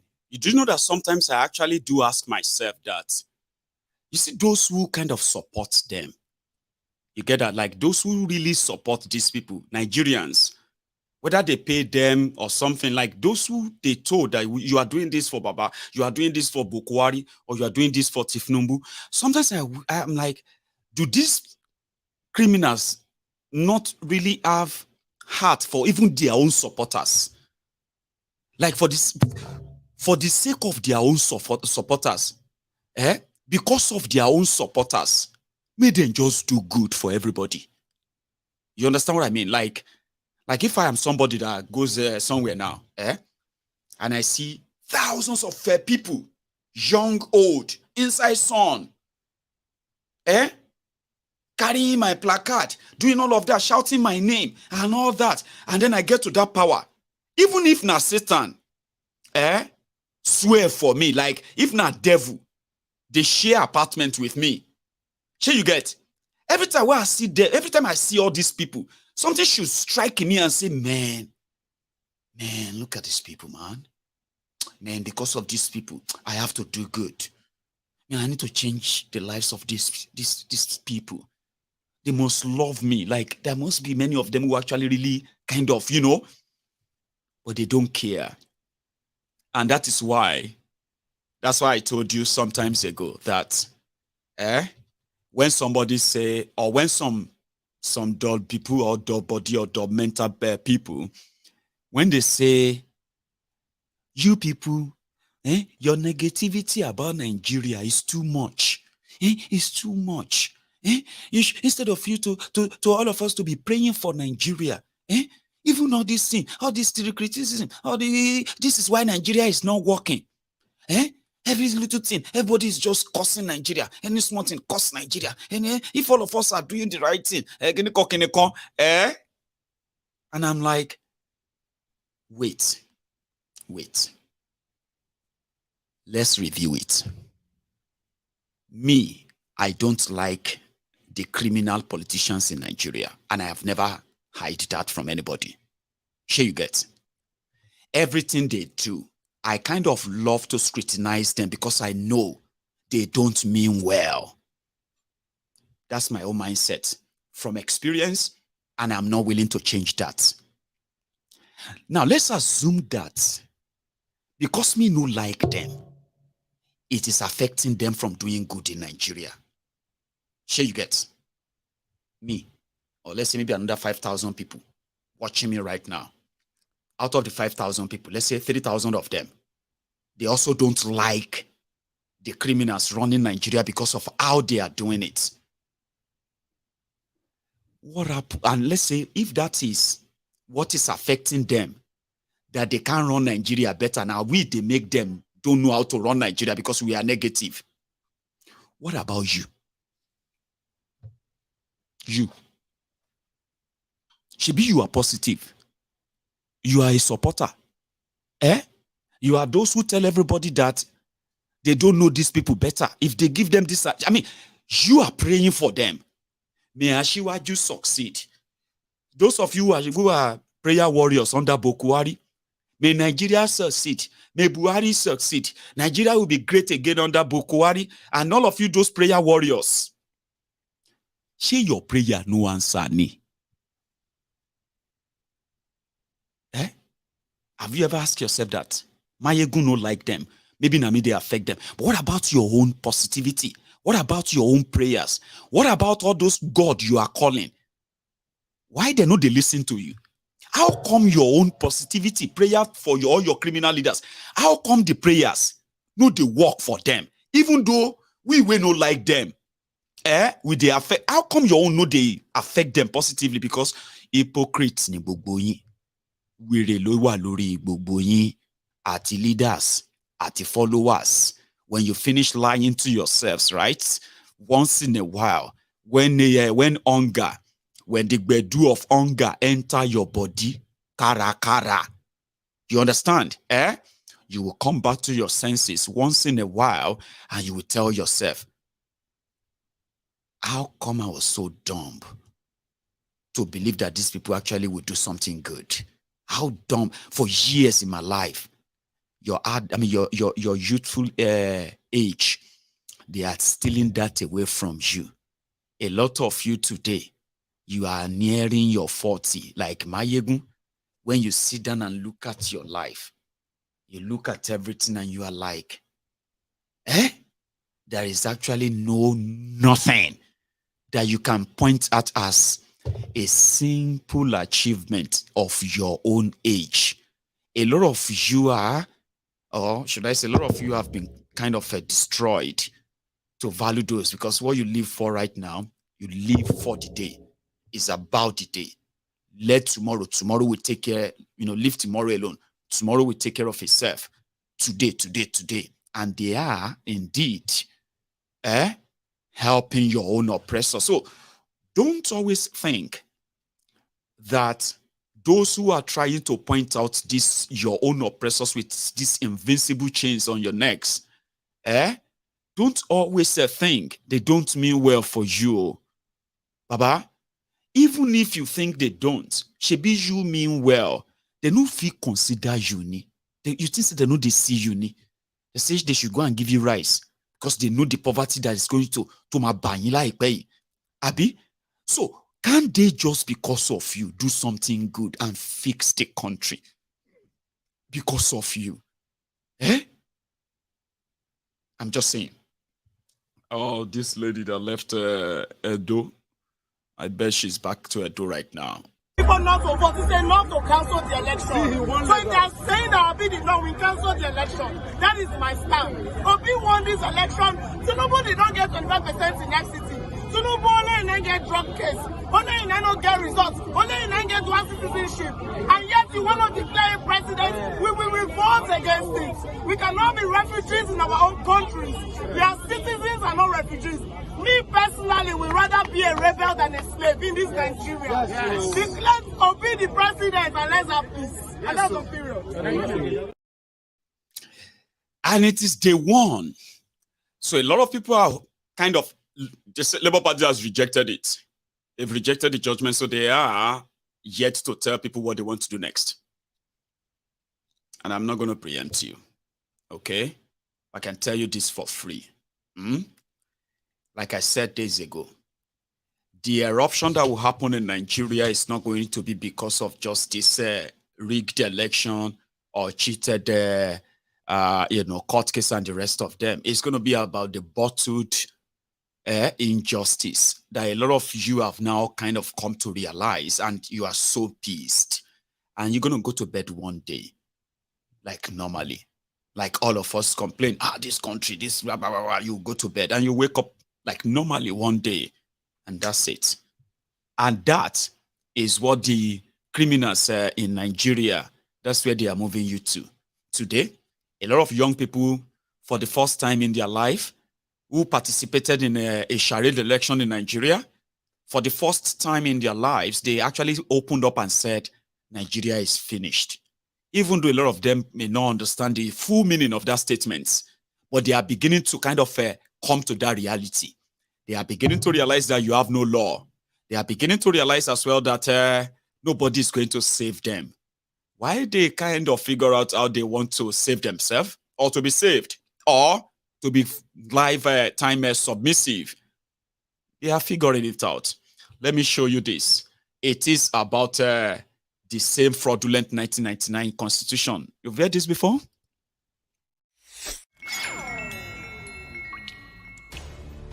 Ten things you never knew about the 1999 Constitution. Did you know that the 1999 Constitution was promulgated by the Military Decree 24 of 1999? And to think of it, this 1999 Constitution was never subjected to a referendum. Did you also know that this 1999 Constitution was written by a selected few that never got the consent of the indigenous nationalities or its representation? Did you know that after writing the 1999 Constitution, it was hidden from the public until after the inauguration of President Obasanjo in 1999? Funny enough, this 1999 Constitution was not printed by the government press or any known printers in 1999. Did you know that the 1999 Constitution created a unitary government as against the projected federal government, and this forged an inefficient over-centralized government, as well as creating a centralized judiciary whom has never been autonomous? In all this, did you know that this 1999 Constitution falsely and maliciously claims that the indigenous nationalities willingly handed over their lands and resources to the federal government? And interestingly, did you know that the 1999 Constitution calls state governors chief security officers, but at the same time centralized all the security agencies and denies these state governors control over any of the security agencies? And finally, do you know that the illegitimate 1999 Constitution in Section 6, subsection 6C, absolves the government from liabilities regarding rights of the citizens as provided in Chapter 2, making this right not justifiable? This and many more are the reasons why corruption, unaccountability, incompetence, and insecurity are institutionalized in Nigeria. Yes, just in case if you didn't know, now you do. Abi, a lot of you will need to go and read the trashy book called the 1999 Constitution, and you realize that you shouldn't be quoting anything from it. Seriously. Not written by the people, written by the same criminals who were transferring powers, power from one another, and maintaining the grip owed on the entire country. Nigeria is unbreakable. Nigeria is indissoluble. Nigeria unity is non-negotiable. These are choice words or choice statements from the organized criminals in charge of Nigeria. So one day, from the place you told yourself that Nigeria is dead, Nigeria is gone, no constitution, no law, criminals can be whatever they want to be in Nigeria. You see that reality a lot of you obedient are coming to now is where I have been waiting for you at. Especially for those of you who actually have been on MaiyegunsDiary Politico, especially from last year. You will remember that I keep telling you the reasons why I told people on this platform never, okay, to kind of join those bandwagon of those who are condemning your aspiration, for those who are trying to undermine your achievement, and for those who are trying to label you what you are not, including those who, because of my own position, have also decided to start calling me obedient and the rest. You know why I said that a year ago? Why I kind of succeeded on MaiyegunsDiary Politico to make everybody here with all our differences to treat ourselves with respect, even if you are obedient, whether you are revolution now, whether you are for Biafra or you are for Yoruba nation. I said repeatedly that all of us agree that there is something wrong with Nigeria, Abi, and something must be done and must be done urgently. We just didn't agree on the same how to do it. I said, if the obedient who suddenly, who have picked up their battle politically to seize power, if that is what they chose, you shouldn't fight them. That is where they're going to have their own experience to understand that you cannot beat them in their own game, not this way. And a year after that, that reality is coming back. A lot of them are today saying, Nigeria is this, Nigeria has no law, Nigeria has blah, blah, blah. All the things that a lot of us have been saying for a while. So which means, gradually and gradually, a lot of us are going to agree that we have something in common. We have an enemy, we have a common enemy, the establishment called Nigeria, where the people have no say in how they form the place, and anybody who tries to question it may have their lives taken away from them or get exiled forever. Now, it doesn't matter which side you belong to. The Nigeria establishment knows you. If you want Yoruba nation, the establishment of Nigeria sees you as enemy, even though you are a Nigerian, who believe that you have been marginalized and shortchanged. And if they actually care for your being part of that Nigeria, they should listen to your own point or position. That's a democracy, Abi. As a Biafran who believe that they have nothing to do with Nigeria anymore, And if you want to determine that, well, let's go for a referendum. The establishment will kill you, even if it's an Igbo man that is the president. I told you that before, Abi. I said, even if Naobi be the president of Nigeria, maybe a little bit of a different when he said he would engage people. Well, he's a politician. I've lived long enough myself just not to take any of the award, right? But he was the one who said, I'm going to sit and negotiate with you. No, he won't. He won't sit down with you. He will never negotiate with you.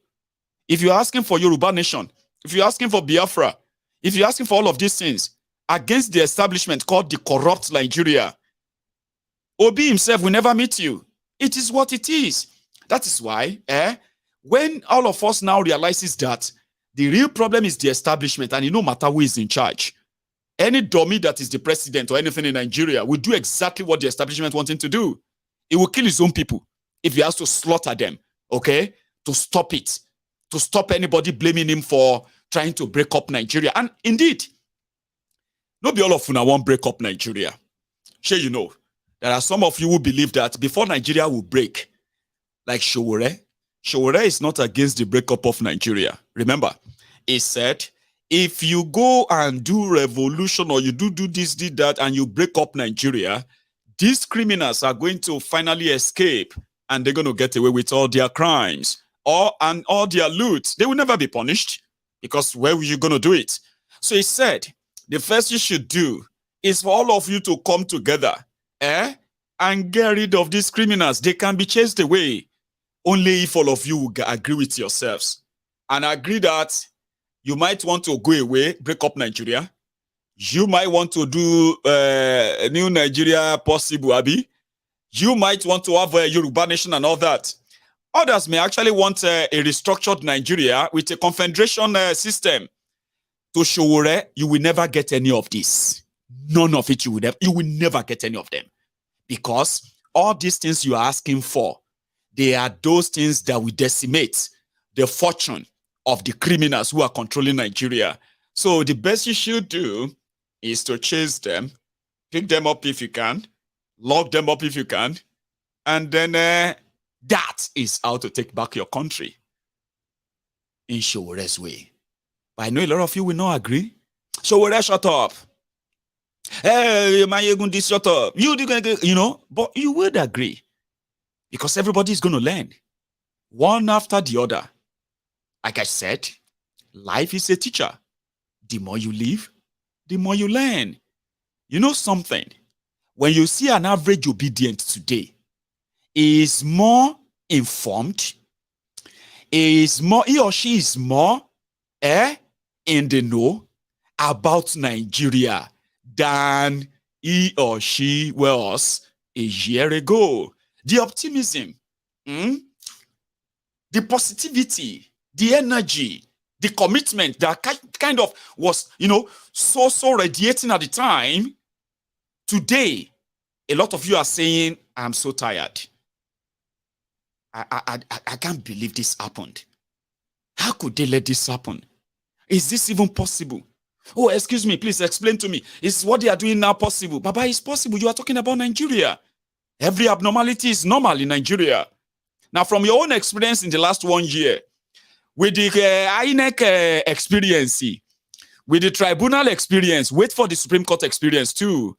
It won't take time before you will join us to agree Nigeria is irredeemable, especially if you are thinking of PVC, thinking of next election, thinking of a protest, and any other thing that you probably think are all normal in democracy. Nigeria is not practicing democracy. A lot of you are going to come to that time. When you do, I will be here. And when you are ready, every one of us in Nigeria and in diaspora, APC, PDP, and others, when all of you are ready, you will drop all the toga. For now, you can scorn yourselves. You can laugh yourselves. But the real shege, when it finally arrives, it will know nobody. It will know nobody. Whether you are a Christian or a Muslim, whether you are a Northerner or a Southerner, Whether you are a Yoruba, Igbo, or Hausa, Fulani, Ijo, Nupe, Efe, Kotife, it doesn't matter where you come from, old, young, rich, poor, when the Shege Pro Max land, it will spare no one. If you don't believe me, ask those who survived Bokwari. Let them tell you their stories. They will tell you, when they want to be honest, the Shege that dealt with them under Bokwari did not discriminate. Whether you are from the north, you collect. Whether you are from the south, you collect. Whether you're from the east or west, you collect. Whether you are a Christian or a Muslim, you collect. Whether you are rich or poor, you collect. It got to a stage that even the Mamalawo, Babalawo, the witches, the wizard, and the rest of everybody collected. And they couldn't do anything. I saw that, and I kind of waiting to see this too. So if you want to laugh at your friends, if you want to laugh at Obi, if you want to laugh at every other person you want to laugh at, please enjoy it, because you won't be laughing for long. Whether you are in Nigeria or you are not in Nigeria, I'm not wishing you bad. It is what these guys wish Nigeria. They don't wish Nigeria well. I wish your optimism, your hope, your expectation, and your prayers can actually come to pass. But they won't. They are going to be in reverse.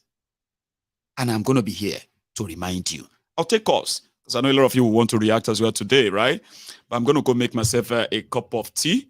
If you enjoyed this chat tonight, I did my best not to make you too kind of sad, okay? I hope you are not down in your spirit. Because I remember that for months I told you, manage your expectation. They go rig you in election. They go rig you in court. If you go to the street, they will bring out soldiers. They go shoot you and kill you. And because they believe in all of that, you will do nothing. So I hope my own presentation tonight kind of lift your spirit up a bit. And maybe others will also help you. But all of this is just temporary. I also want. Don't go anywhere. Like this broadcast, and when I get back, I'll take calls, okay? And yeah, the line is on, the number is on your screen.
Hello there. Hello, sir. Mr. Maiyegun. Yes, sir. Bonio, how are you? Yeah, I'm doing super great. Excellent. Beautiful, Excellent. Sir. Yes. Please. My name is Dr. Akinyemi Agbede. I spoke yesterday. I remember. Dr. Agbede. And And what I said was accurate. Please play it back to the people all over the world to see. Please, that's what I'm calling accurate. I can't call you accurate. They said all the have been covered. Everything. Please do me a favor, Mr. Maiyegun. Just play it back to the people. Yeah, I'll look for it and I will share that. Yeah. Please. Yesterday, I was the very first person that everything was accurate. Yesterday, accurate. I told you, accurate. I'm telling you. So nothing. So these people. so that's what I want to say. Please. Okay. He wanted to remind us that he said it accurately. That's Dr. Agbede. Here is another caller. Hello. Hello, Maiyegun. Sir, how are you? I'm fine, thank you. May the good Lord bless you. How are you doing? Well, I'm very well. Oh, thanks for asking. And amen to that, by the way. Yeah, because you've actually solved a lot of people. Some people have had a heart attack today, if not because of you. Because you basically cushion the effect by telling them, this is going to happen. This is going to happen. You've been saying it is technicalities. From one to the end, technicalities. And I just want to say, I don't know how many people's life you saved today, because some people were so like, I know, but it wasn't looking good when I was doing it, so I had to be careful. It was like, Maiyegun, why are you telling us that it's impossible? What is your problem? This and that. I kept saying, well, I'm not disputing whatever you believe in, but I'm talking about Nigeria, and I'm hoping that they will be able to disappoint me. It's like Maiyegun, it's like cooking with a pot. You put it with a stone, with wood, and you expect the back of your pot to be as clean as when you're cooking with gas. We already know what these people are. And the truth is that you've been warning people, this is going to happen, this is going to happen. And I'm happy you've been doing it, because otherwise you don't know how many people you save all over the world. Yeah? But as a caveat, yeah? There was something we've been discussing on this your group for the past couple of years. We've been saying the North will play this out. Today, confirm what the North has played. Tinubu would think that he has won an election, he has gone to court, he has defended it. But what you have opened the door to is for the North tomorrow to come in and say they want to change the constitution and make it only the Northerners will rule you for the rest of your life. They will tell you go to court.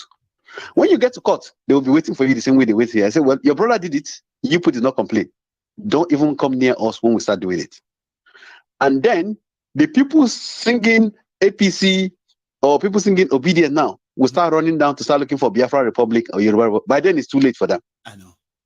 Because one thing people fail to realize, like we've always been saying here in this group, is injustice to one is injustice to all. When it's happening to somebody else, you're saying, oh, it's Igbo, it's Yoruba, it's Maiyegun, oh, it's that one. You forget that it's a combination of one thing that will lead to the main event. Before this thing happened, they've been doing similar judgment coming up. These things we are looking at today is a culmination of what Festus Keyamo and Ganifa Wemi started fighting in 1999 with Tinubu. I know. People failed to deal with it then. Now it's got to the center. It has become a huge, elephant in the room now. And now you can't deal with it anymore. No. Because if you look at all the judgment, they were all basing their argument on what has happened years ago, telling you, why did you complain then when he was a Lagos governor? Why did you complain when he was a senator? All those things happened before. So why did you bring them up? They even went as far as telling you that if I decide to start a political party today, and I went and bring Hush Puppy as my presidential candidate, if no member of my party complains, which means I can be the only party, none of anybody's business. If you talk, it's your personal business, it's pre-election matter. It is. Even if you go to court where before election, they will tell you, say, are you a member of that party? You say, no, I'm not, my lord. It's none of your business. Anybody they like, they can use. Another trap they set here is they also made it delayed LP and other people from putting in their litigation, knowing fully well they're going to use those technicalities from day one. They delayed it. They don't say, oh, you know what? You submitted evidence, but you didn't make it specific to the polling unit. What else? They've given you 3,000 polling. They said 18,000 polling nomination. They specify them on your system. Give you sample. Yeah. They also went as that one you're talking about sir, isn't funny. They say it's like me stealing your videos now and put it on YouTube. And then when YouTube come to me, I'll say I didn't do it intentionally. It wasn't So what is intention? intentionally. What is intentional there? That's all. You're like, well, I'm not a lawyer. I'm an analyst. Yeah, I'm a data analyst. Yeah. But when I listened to the whole thing, even my wife was laughing. My wife is Zimbabwean. She's laughing. She's like, I know. How did you people? What is going on here? Is this a joke or something? I know. Or are you running mad in Nigeria? You people come out of Europe and you're making noise. But when you come on, when you're supposed to act, you can't act. You people are here speaking with big grammar. That is just my contribution for the day. The ones in Nigeria, you know something, right? The ones in Nigeria are asking us where they are abroad to come back home. If it's easy, we should come back home and do the protest for them. And that's why we don't know where to start now. And like you said, we are still speaking English. It never touched us like correct. If they are waiting for us to start, let them stop asking us to send them money. Simple. Let's do it that way. I will not send you money. Then I will start from here. Then you two will start from that side. Let's see who is start from your side. We'll start from here as well. Everybody start from your own side. Yeah. Baba, anyway, thank you. Another one. Take care. It is already happening. Okay. And just like the day they announced the Kolu as winner in March, I think March 1st or so, right? A week after the election. A lot of you felt somehow. Yeah. Tonight is also going to pass. Hello there. Yeah, it's me. That's better. Yeah. You put me on hold? Doc, I didn't put you on hold. I'm not going to play the video. It doesn't work that way. Okay? You can't call me to go and play a video from my last broadcast. Just like it doesn't work that way. Okay? So I can always bring it some other time, you know, like. No, I mean, let me tell you, my viewers, okay? Sometimes if I have a clip you make a request for, I will play them right away. If it's something that's so close by, I can. But, I mean, I'm not putting you on hold because you made a request that, you know, I don't have, okay? However, everybody who might want to know what Dr. Agbede is talking about, they should watch that People's Parliament of yesterday. Is the first speaker, and he wanted you all to see it. I'm not going to play it. Doctor, I won't be able to play it tonight. Sorry about that. So let me take another call. Here is the first speaker. Hello, you will need to help me mute your broadcast, sir. I've kind of picked your call. Hello. Sorry about that. Oh, hello, Maiyegun. How are you? I'm very well, sir. Do you mind muting that video or maybe walk out of the room? Is that okay? Oh, I've muted it. This is a crime and controversy. Emmanuel. So yes, crime and controversy. I'm good. I'm a first-time caller, by the way. So you'll be making trouble in the comment section very well, right? Yes, I do. I also have a YouTube channel now. So yeah, go on, Abba. Yes. So basically, I don't know. Even though I've predicted that, you know, the situation will be like this, I still feel very bad. I don't know why.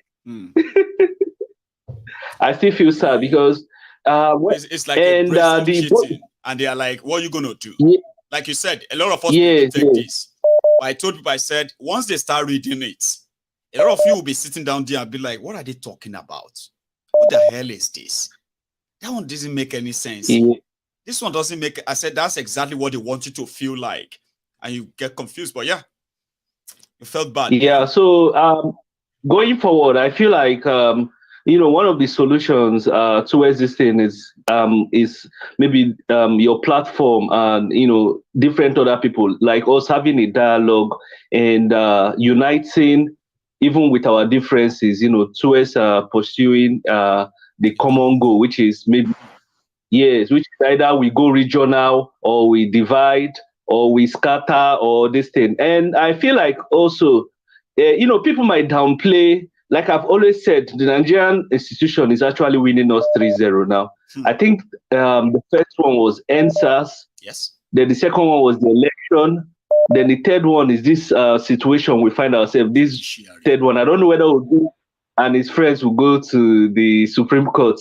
You understand? But I feel like I mean, they want to pursue the legal stuff to the conclusion because now the Supreme Court have to give a judgment in 60 days. You know that. Okay. From today now, they have another 2 months to give a final judgment. So I would actually like Obi to pursue it to to the end, so that we'll just finalize that the system is irredeemable. Yeah. So, it's not as if, and I also feel it's not as if people have many choices anyway. You know what I mean? So there is something that they already started, which of course they will be tempted to want to wait for the Supreme Court. And a lot of people are like, the more you wait, the more you lose this team. It's quite confusing, isn't it? Okay, so I also feel like maybe revolution might be the only solution, because I don't believe in the whole thing. So basically, I was thinking that maybe if we can have an Nnamdi Kanu that has his papers legally abroad, and the person starts like a shit movement, I've said it to my channel, like a shit movement or peace movement, where you see politicians and people harass them. You understand? That would even go a long way, especially if you live in Western Europe. You understand what I'm saying? And your papers, maybe you're already British, or in Nigeria, you're a Nigerian at heart, but you have British citizenship in those places. Of course, I kind of did. Yes.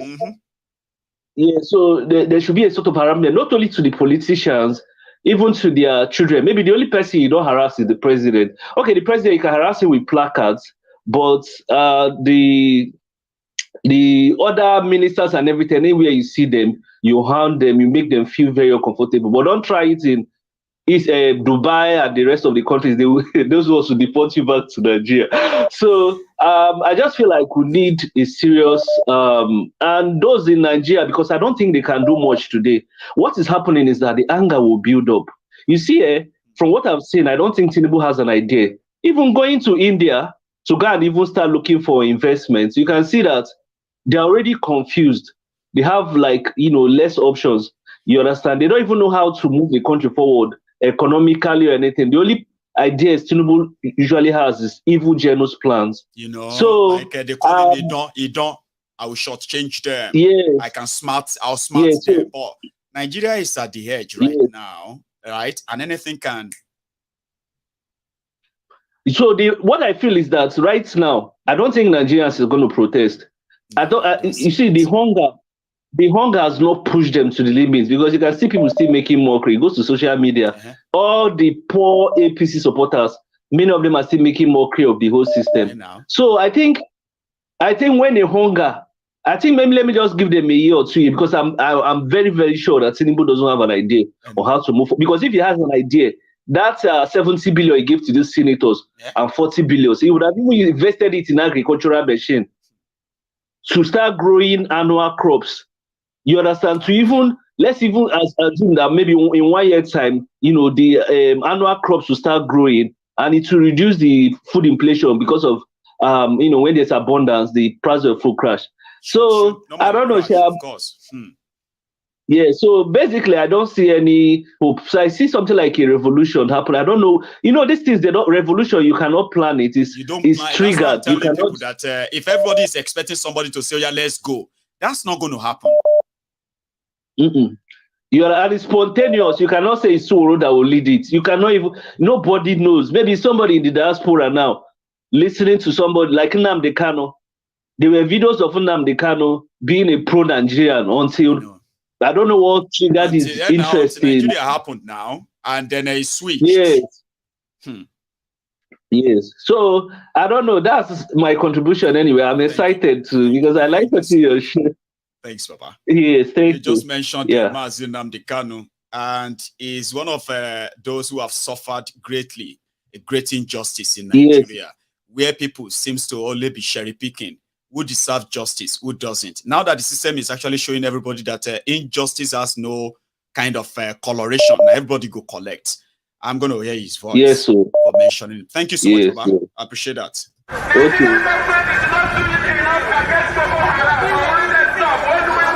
name is Nnamdi Kanu, and the reason why we're here today is to protest the killing of innocent women and children, and men for that matter, all over Nigeria, especially in the northern part of Nigeria. We are not happy, we are not pleased with what is happening, and that is why we're here today.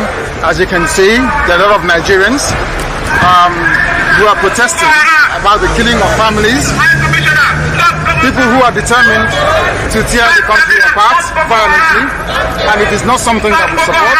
It is not something that we would like to see continue, and we are here today to send a clear message to the Nigerian government, through the High Commissioner, that what is happening in the country is unacceptable, and we cannot accept it. If that continues, it will lead to the violent disintegration of the country. There will be no more Nigeria for anyone to go to. There will be no Nigeria for anyone to refer to. In fact, what is happening in Somalia today will be like a tea party. So we cannot allow this nonsense to continue. Something has to be done, and the consequences of the actions of terrorism in Nigeria must be driven home to the people, so that even the terrorists themselves will be able to understand that there is no mileage in where they're going. The only thing they can accomplish is the breakup of Nigeria. If they think that they can cower people, if they think they can force people to be coerced into a religion which is not theirs, then they are clearly mistaken. We are asking for peace. We are asking for people to get together. We are asking for everybody who loves Nigeria, who is associated with that country, to please prevail upon terrorism in Nigeria so we can bring it to an end. That is why a multitude of Nigerians are gathered here today. Those of us in the UK are determined to work with the government for peace. We are determined to work with the Council Committee for peace. But one thing we cannot stomach is a repeat of 1966. What is happening today in Nigeria was the reason why Nigeria fought a bitter civil war for 3 years between 1967 and 1970. If this continues, there will be another civil war in Nigeria. And this time around, no place will be safe in Nigeria. This time around, nobody will be safe in Nigeria. So it is imperative that everybody who has the interest of the country at heart acts now and immediately to stop this nonsense from continuing. Sita, are you still there? Yeah, one more. One name. The great man of our time. That is what you are. Oh, Sita. You have been the Odogu that is after God's heart because you speak the truth. Thanks, you. So, you know, for a lot of people, they will say that today is a sad day, but remember, most of the times I will tell you that if you follow the Nigerian way, all the things they said today is attached to their constitution. Go and look at it very well. So everything they did today, if people are saying they are surprised, I'm not surprised. I could only be depressed because of the suffering that is about to come. The looting. The hunger that is looming, whereby people will turn to cannibal. They will eat themselves because of the hunger. And without it, I do not think that people will have a reset of mind. What they have seen in within 90 days of this particular regime. So does this now prove us right that election can solve Nigeria problems? Election will not solve Nigerian problem. If somebody thinks, I do not care what anybody is looking at. If somebody thinks, even if you tomorrow, with the kind of power that you will right now, if you tell me tomorrow you want to go into election, I will wish you well. But believe me. No, Osita. No. I'm just saying. Even I'm saying. Say it publicly and say. Yeah. No. What I'm saying. No. What I'm saying now. I won't find myself in that state anyway. But yeah. No. What I'm saying is. Yeah. I'm just making an analogy. I get that now. Yeah. I will look at you and I will tell you that it is never going to change. No.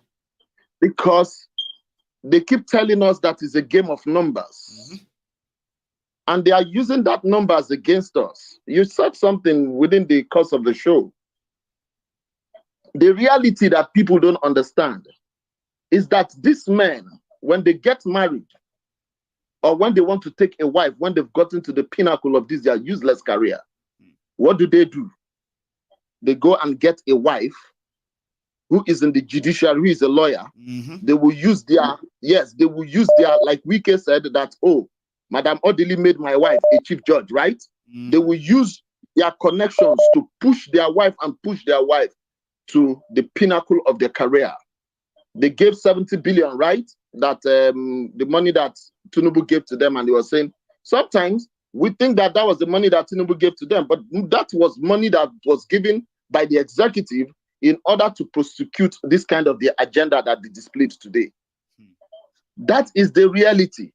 So if we are thinking, I am telling people they have taken a hard stance on us. If we think that we are going to go against them softly, my brother, it is not going to work.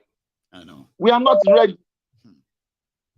For the fact they have taken a hard stand on us, we will have to take a harder stand on them. If not for that, we are not going to move anywhere. We will keep talking and talking and talking. But like you said, things like this, those hard stands that we will take on them, it will come naturally. Yes. One little thing will spark it up. Because if anybody didn't remember, it was as a result of something that a musician in Nigeria, what's his name? Wizkid. What he wrote on internet, and he said, Baba, go back to your country. There's a lot of things happening in your country and you are here saying something else. That was what triggered the answers. So what we are seeing is that through the legitimate side, we are not going to get what we want. It is applicable to the whole of Africa. Through legitimacy, we are not going to get anything that we want because they have control what they call legitimacy anyway. They control the place, so it's never going to happen. Yes, they have self-empowered greed and evil in the only thing that can give you justice, which is the court, the judiciary. So they have hijacked it. So that's the reason whenever you are doing anything with them, they will tell you, go to court. Go to court. But yes, if we continue this way, thinking that we are not going to make a harder decision on them, if we don't take it, my brother, we are not going anywhere. Thank you, my brother. Osita, thank you so much, Baba, for that.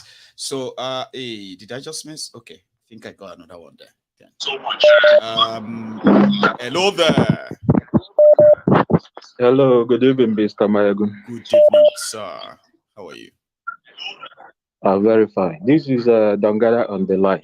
I was almost called. I wanted to say, is that Dongada or Ifeanyi? Then I'm like, I'll let you say it.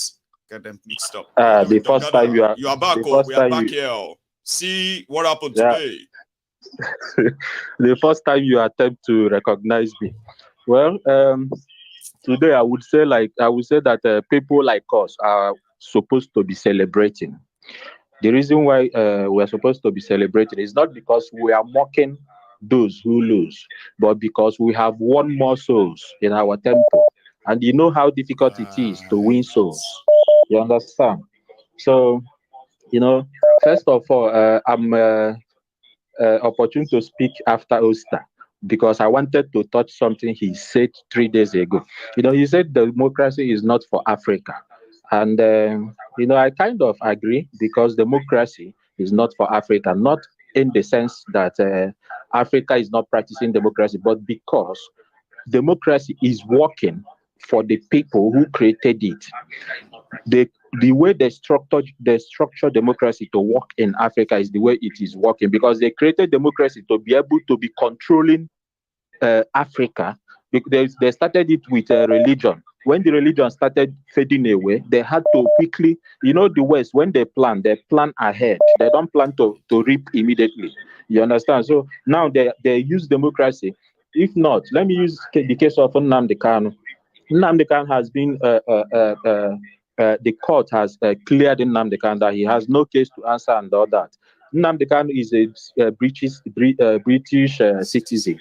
Are you telling me that if it were to be a neutral British citizen, that Britain would not write to federal government to release Nnamdi Kanu up till now? No, of course, they would have done that. You would have seen their ambassador. What they have done about the issue of Mazi. You are right.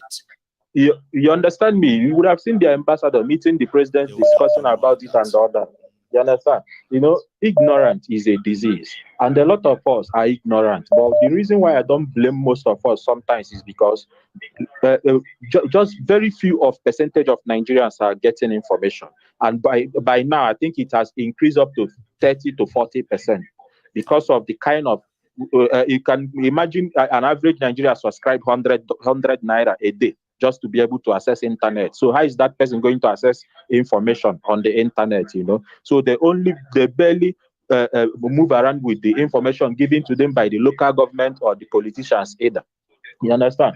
So in the case of what happened today in judiciary, I am not surprised. I am never surprised. In fact, in 2023, in 2022, that was last year, my friends were gaslighting me, saying that I'm part of the problem of Nigeria because I refuse to go and get my PVC. I have called here one certain time and told you that I have never voted in Nigeria. I've never touched PVC. I don't know what it looks like. Because this is not the first time that PVC of 18 happened in Nigeria. Do you remember it in 2019 when they were able to convince Nnamdi Kanu that election should hold, that they will make changes? What happened?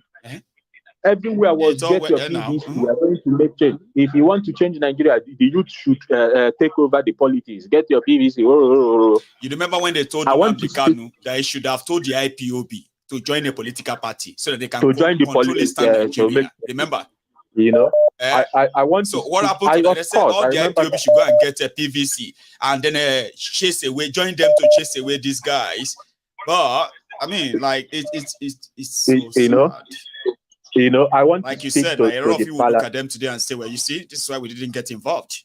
If they had killed us because of the election, we would have died for nothing. The judiciary would have said no evidence. Of course, you know, I want to speak to the parliamentarians today who are listening, who are willing to take the advice. You know, these people, Nigeria is like, you know, there is this saying that says, when you give a monkey water with cup, be ready to battle him to get that cup back from him. You understand? These people are willing to die. They cannot just give you power. If you like, bring the most holiest person on earth.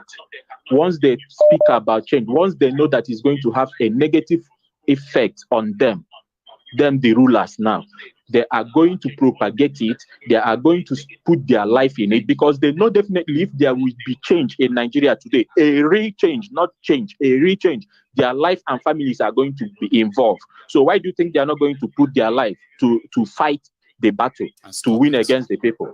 So my advice to people in parliament today is this. One, those who are afraid of war must encounter war in Nigeria, because either Nigeria had to change in the name of one Nigeria. There must be killing, massive killing, not even just minor killing.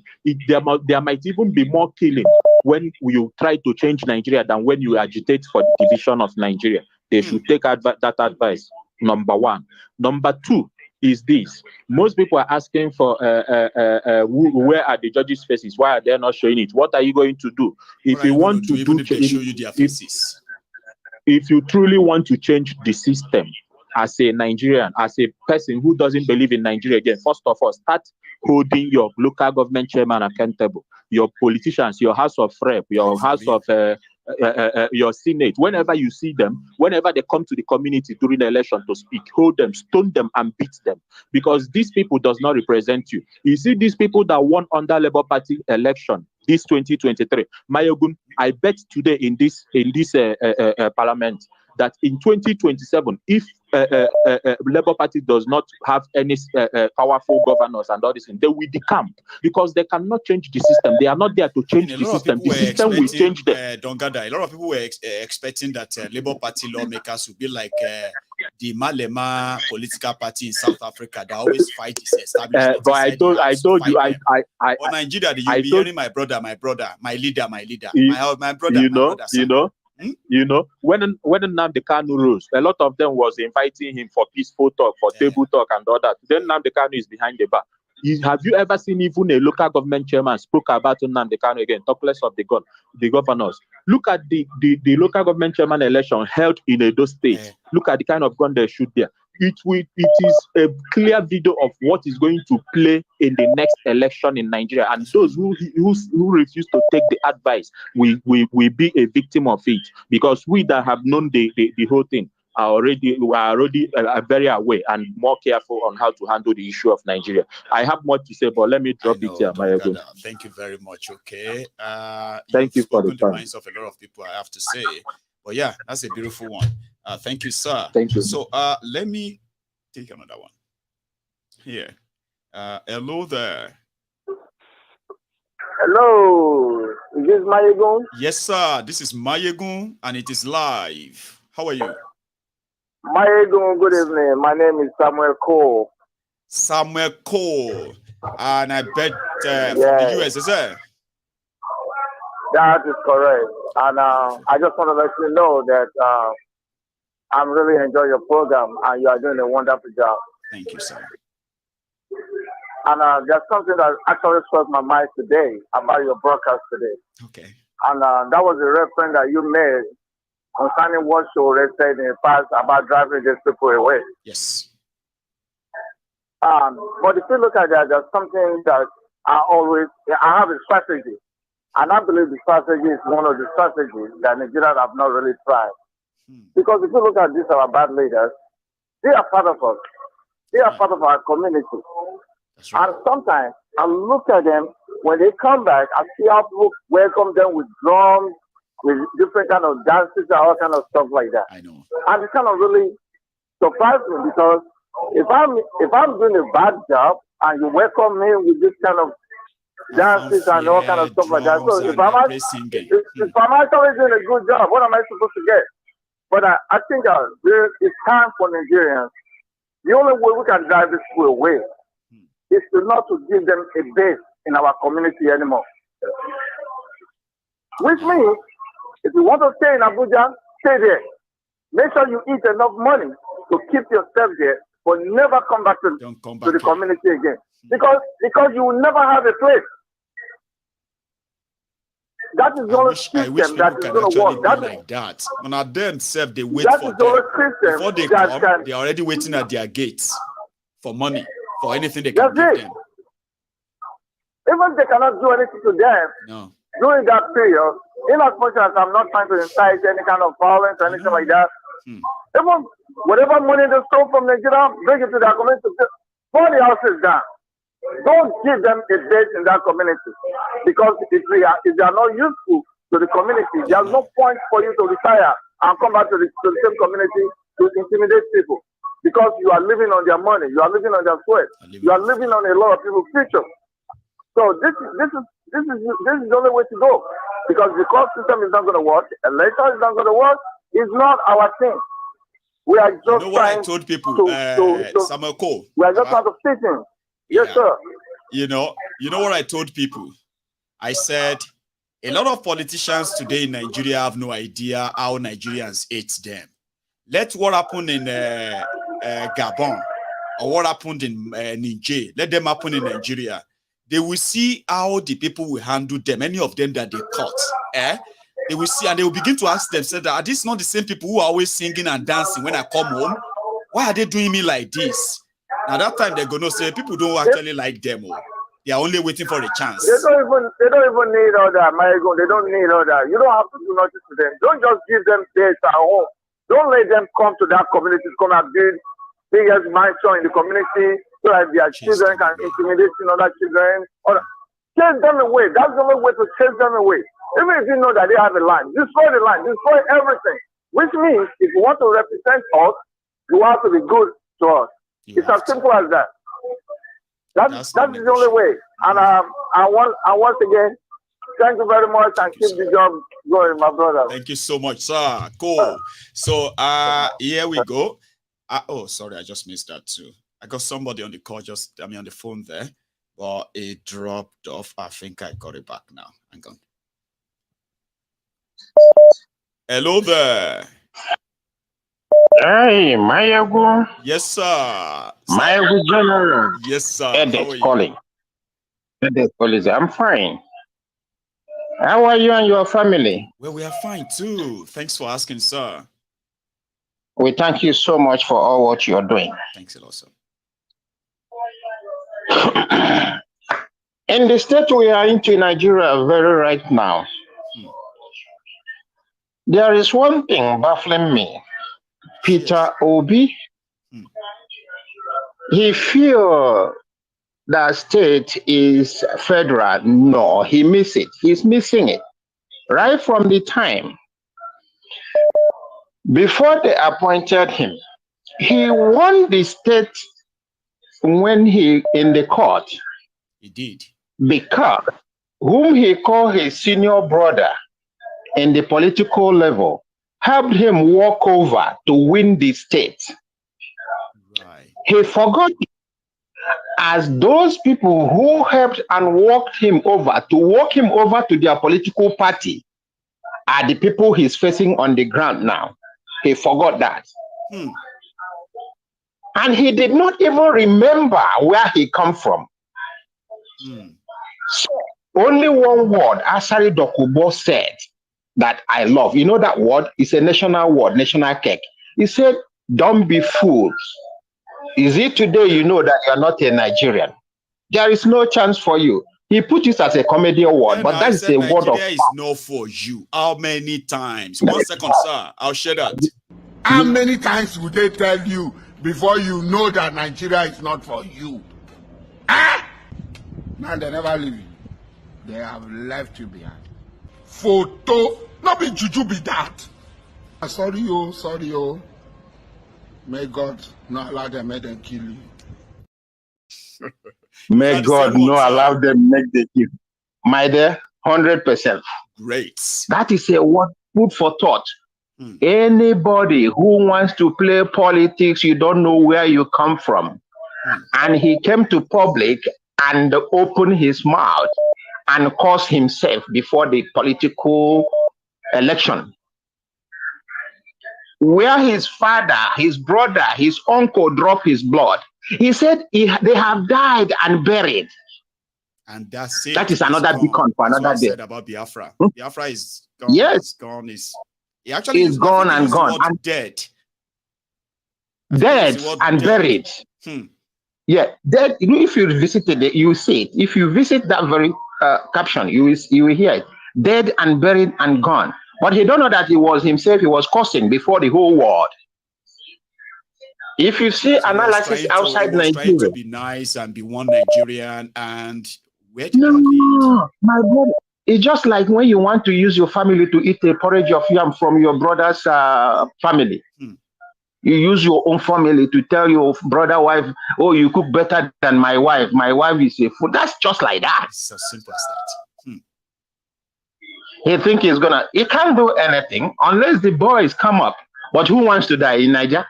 Everybody love themselves. Well, they probably will disappoint us from experience. So you see, when you say that, people may think you are just trying to be condescending. The truth is that it was the same when I was like, the judiciary will rig them. All these things won't count. They will disappoint all of you, and it will be so great of a disappointment because you would have invested a lot in it. So around that time, it was pretty much like I was undermining those who were serious. Maiyegun, don't talk like that. You know, a lot can still be different. This one is different. Obi is different. And I'm like, I'm talking about Nigeria here. Do you guys think of that at all? All of us are learning now, by the way. No, like you have prophesied it before it comes for a long time. Yes. Even though, because when they want to push them around, they ask them to go and look for PVC. PVC for who? PVC for who? Remember, I told people, I said, this election is going to distract a lot of us from the cause of asking for a national conversation that will either lead to the referendum before election or the change of that constitution even before election. You remember that time? I said the election is going to take all of that away. Everybody's going to be shouting election, election, election. And that's what happened. It has come to a disappointing end now. People are now considering how crafty they were. How crafty they were by the time of Buhari.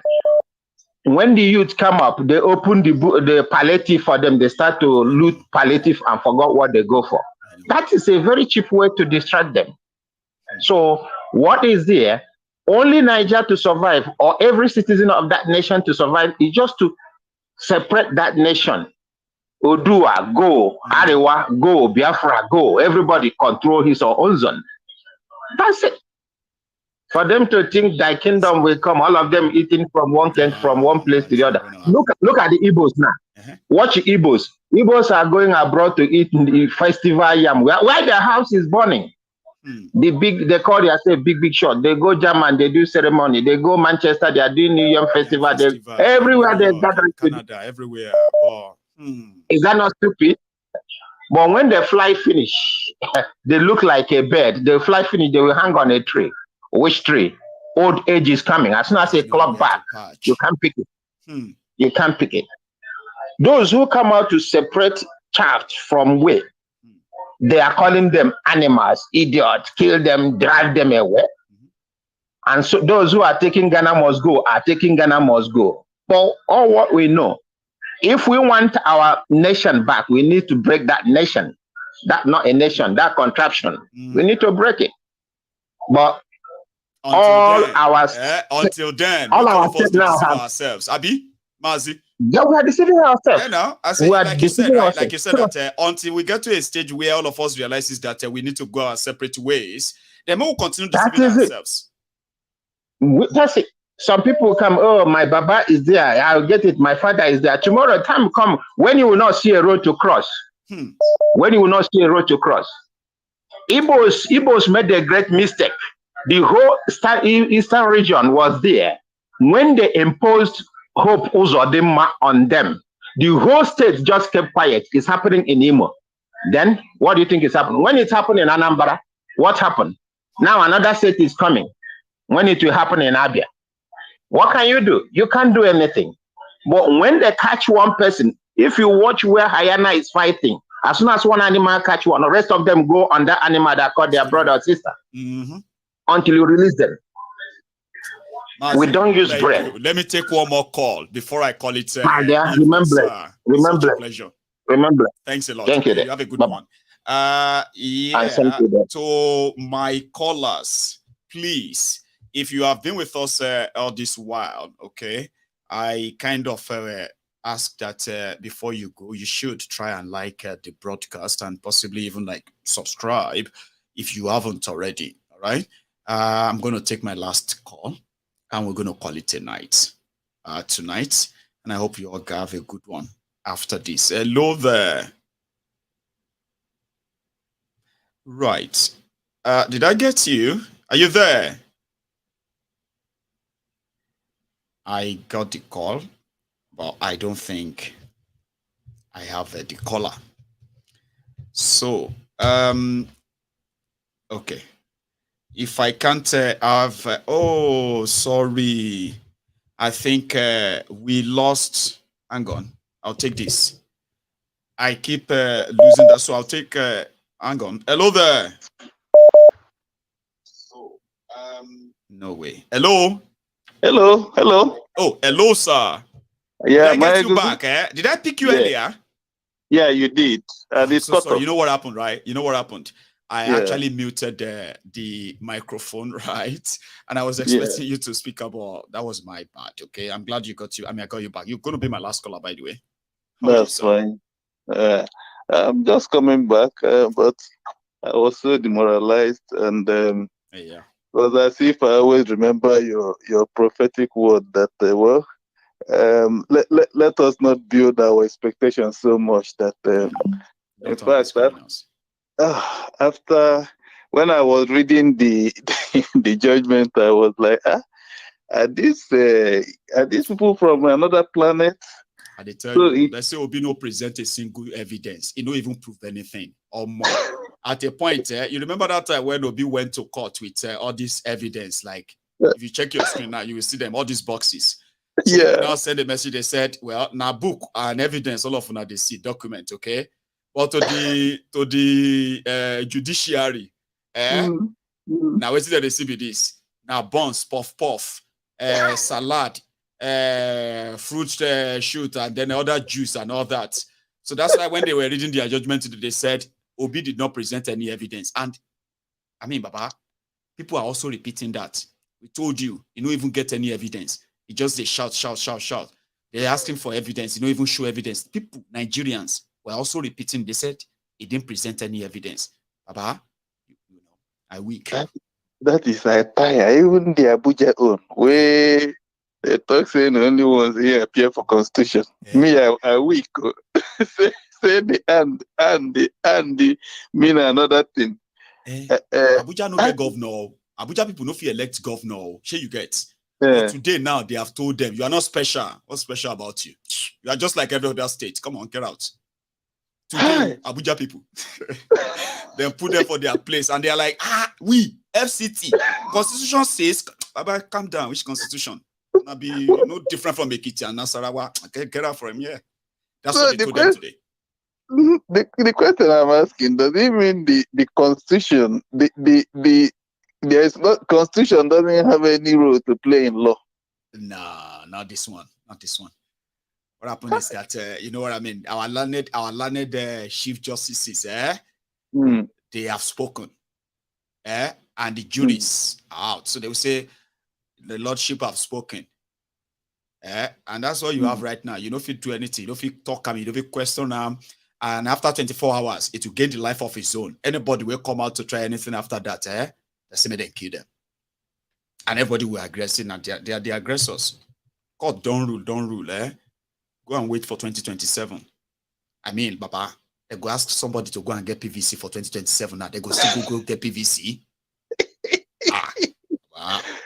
Hey, you go fail Nigeria, won't you? I couldn't concentrate. I was just blank, but I don't know. So what's the way forward? What do we do?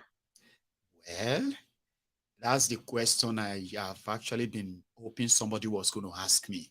You know, usually I would have put it and say, what is next? And I actually did put it that what is next? Is it are Nigerians waiting for the Supreme Court to interpret the law for them? Since the tribunal didn't, are they waiting? Or they would have to consider their lives, their future, and everything in the next few days and decide. Well, like you said, what is next? I don't know. But maybe when they are ready, they will meet all of us in the trenches. Those of us who already believe that Nigeria cannot work, it will never work until when, because it's made not to work, until all of us say enough. Since they can't talk, say, we be the problem. With the talk, say, them break. Now PVC go save us. Since PVC no fit save again, maybe when they are coming back, they will see us in the trenches. They'll come listen to us. All of us will come get the same language. And instead of us following that statement of if you can't beat them, you join them. So all of us will come do it. Instead of joining them, we won't. We'll go call others, gather for body, go beat them. So that would be my own answer. Sorry that it was too long ago. But until then, wait. Because left with me, there wasn't any need. If they knew that they have they have something to, so why wasting people's time going for the tribunal? You know, they would have Kukuma told us that because from the way it is, in fact, mixed feelings are just here and there. Everybody just. Don't be waiting to talk with that. I said once they make the announcement, it go be like they pour cold water for the country. Like the day when they make the announcement for say election or in one. So you don't make the announcement for the tribunal today. Maybe everybody just calm down right now. I mean, they see any kind of buzzing and all that anywhere. They didn't tire my brother. People go wake up tomorrow, Baba. They go wake up tomorrow, carry their basket, carry their bike, carry everything they have to. Going to go and also for the day. Tribunal don't pass with that. And that's typical Nigeria. Well, let's see how wrong are we. I mean, we are for the next few days. Well, apparently the everything was in the everything was in the air days before. So all this thing was just formality. Just formalities. You know, but anyway, thank you. All right. I am going to call it a night. We've been here for a while. So thanks so much for joining us before you go to bed. All right. Thank you. Take care, okay. I'll see you tomorrow. Thank you so much, everyone, for your time. I've done my own beats. I've done my own summary reports. And I hope by the time everybody wakes up tomorrow and the reality settles in, you'll begin to figure it out. How do you get out of this mess? How? You will figure it out. Don't worry. So before you leave, remember, you can still like this broadcast. Share it, okay? And even subscribe onto my channel. I will see you again. So until then, stay safe. Take it easy. and good night.